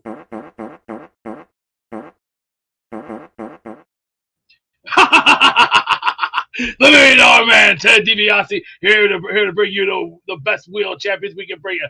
Now, ladies, bring in the wheel. Virgil, you know what to do. Everybody, and remember, folks, don't be mad at Maitre D for giving me the wheel. He wouldn't do anything that anybody else would do. He had his price just like each and every one of you has your price. Everybody's got a price for the $1 million man. Now let's go to the wheel. Now let's spin that wheel and let's get a winner. And remember, everybody's got a price for the $1 million man. Let's rip it.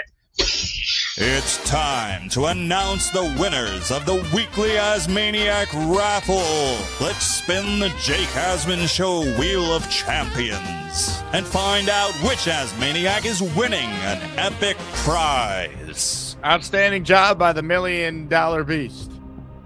Ladies and gentlemen, here are all the entries, including today's show and throughout the past week. If you're new around here, we give out 3 to 4, sometimes more, signed items every Saturday on our show. This week, it's a Clyde Frazier signed jersey, Darrelle Revis signed end zone pylon, Joe Klecko signed helmet, and a Breece Hall signed helmet. Ladies and gentlemen, we'll start with the Breece Hall helmet, shall we? Only one Asmaniac can win. To claim your prize, you have to email me, asmanjake@gmail.com. My email, if you forget, is in every description for every video. Good luck to everybody. Only one can win the Breece helmet. The winner is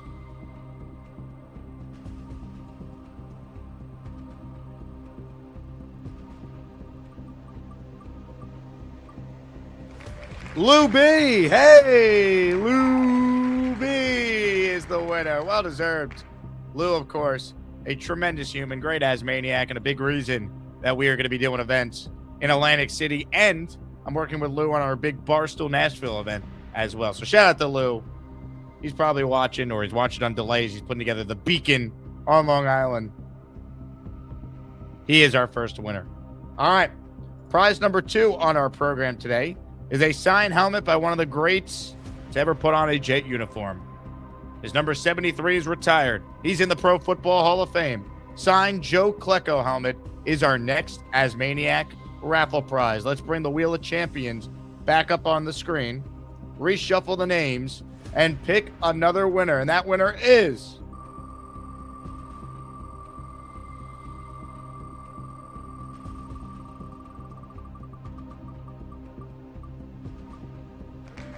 Anthony Giarraputo. Congratulations to Anthony. He is a fantastic OG Jet fan, big time Nick fan as well. Great guy. Shout out to Anthony. Shout out to Roseanne, Anthony's daughter, who watches the show as well.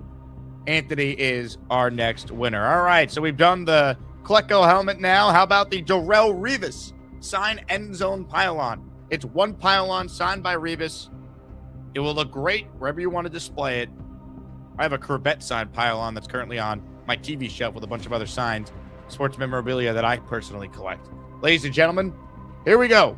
One last spin here for the pylon before we get to our top prize this week, which is a Knicks Clyde Frazier jersey. Here we go. The winner of a Darrelle Revis signed end zone pylon is... Oh, hold on. You guys can't see the wheel. Let me pull it up. There we go.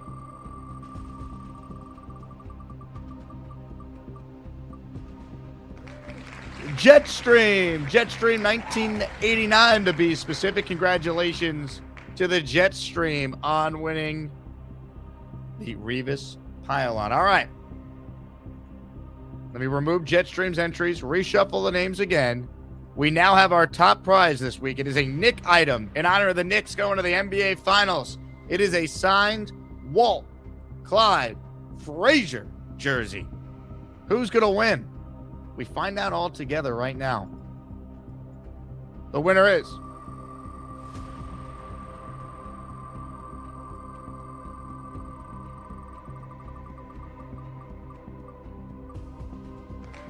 Cisco Lopez. Congratulations to Cisco on winning the Clyde signed jersey. Well deserved by one of our favorites. Congrats to our 4 weekly Asmaniac winners. Let's go. How about this from King Lowski to celebrate? Yes! Yes! Let's go Knicks! This our year, baby! Win the chip! We are not done, though. For everyone who entered today, you got a chance to win a prize on our Saturday show here. The prize is a Jets jersey of your choosing. So what I'm going to do right now is re-enter all the Asmaniac entries from this specific show, and then we will respin, and someone will win a Jets jersey with the player of their choosing, which means we have to go back to the Wheel of Champions, which means we have to go back to the Master of Raffle ceremony to send us there.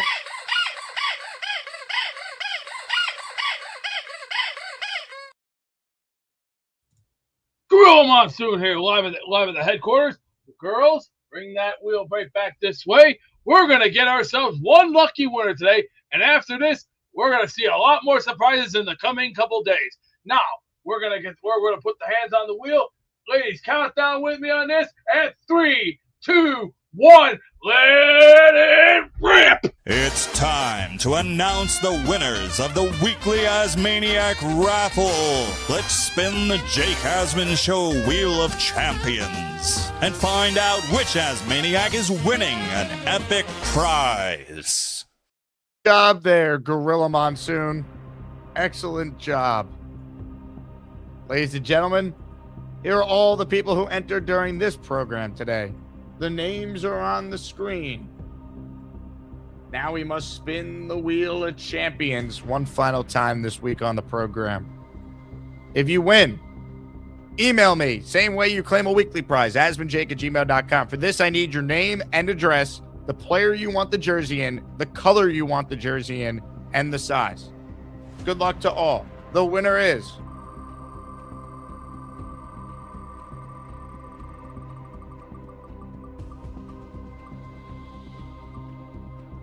How about this? Back-to-back days, Seth Martinez has won a Jets jersey. Seth, you won again. Congratulations to Seth.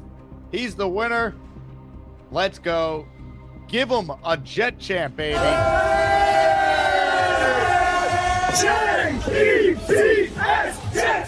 Jets! Let's go! Awesome job by everyone. Thanks to everyone who participates year-round. That was our 75th Asmaniac Weekly Raffle since we started this in December of 2024. I will put together some prizes for this upcoming week as we hit the month of June here on the channel. Congrats to Lou, Anthony, Jetstream, Cisco, and Seth on being our weekly raffle winners. You guys are the best. Thanks for tuning in. Everyone enjoy their Saturday. Enjoy your weekend. Find out who the Knicks are playing in the NBA Finals tonight. How about that? Words I never thought I'd actually say. My God. You guys are the greatest. Let's go Jets. Let's go Knicks. Go Yanks if you're a Yankee fan. Mets even won a game last night. How about that? I will talk to you guys soon. Jets, Jets. And before we get out of here, you need to watch this. All right. You need to watch this and just marvel at the glory of it all. Sit back and enjoy. Go Knicks. Have a good weekend, everybody. Yeah, I'm a tough son of a bitch. I've been through it all. I mean, I've been hit by a bus, still got back up. You've been hit by a bus. Let's start. Cussed What the type guy of bus? out Short a long bus? time ago. Public transit. The guy was an asshole, so yeah, I already took care of it. Don't worry about it. So what happened after he hit you? It got physical, so I don't want to talk about You it. beat up the bus driver? But I don't want to talk about that. I want to talk about that. Wait, hold on. And then the second thing is you said you survived an ear infection? 3 times. Wow. 2005, 2015, 2016. Survived. Hold on. This is a huge accomplishment. You're a 3-time ear infection survivor? No, that don't count. What do you mean they don't count? That's the past. This is the future. The future is... Oh.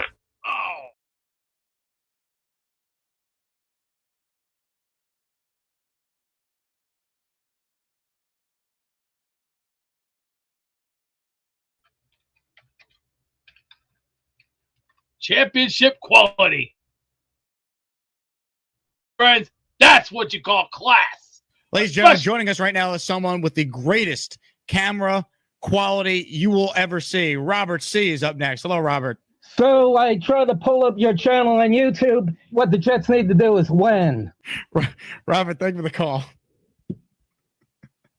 I don't know if that's your camera, if you're hanging out with Weed the People, if you're in a sauna, but that was great. Oh, hi. Jake wants me to ask you to click on the like button. That's right, Lane. And if they don't subscribe to the Jake Asman Show, this team may never win another game. Let's go, Jets.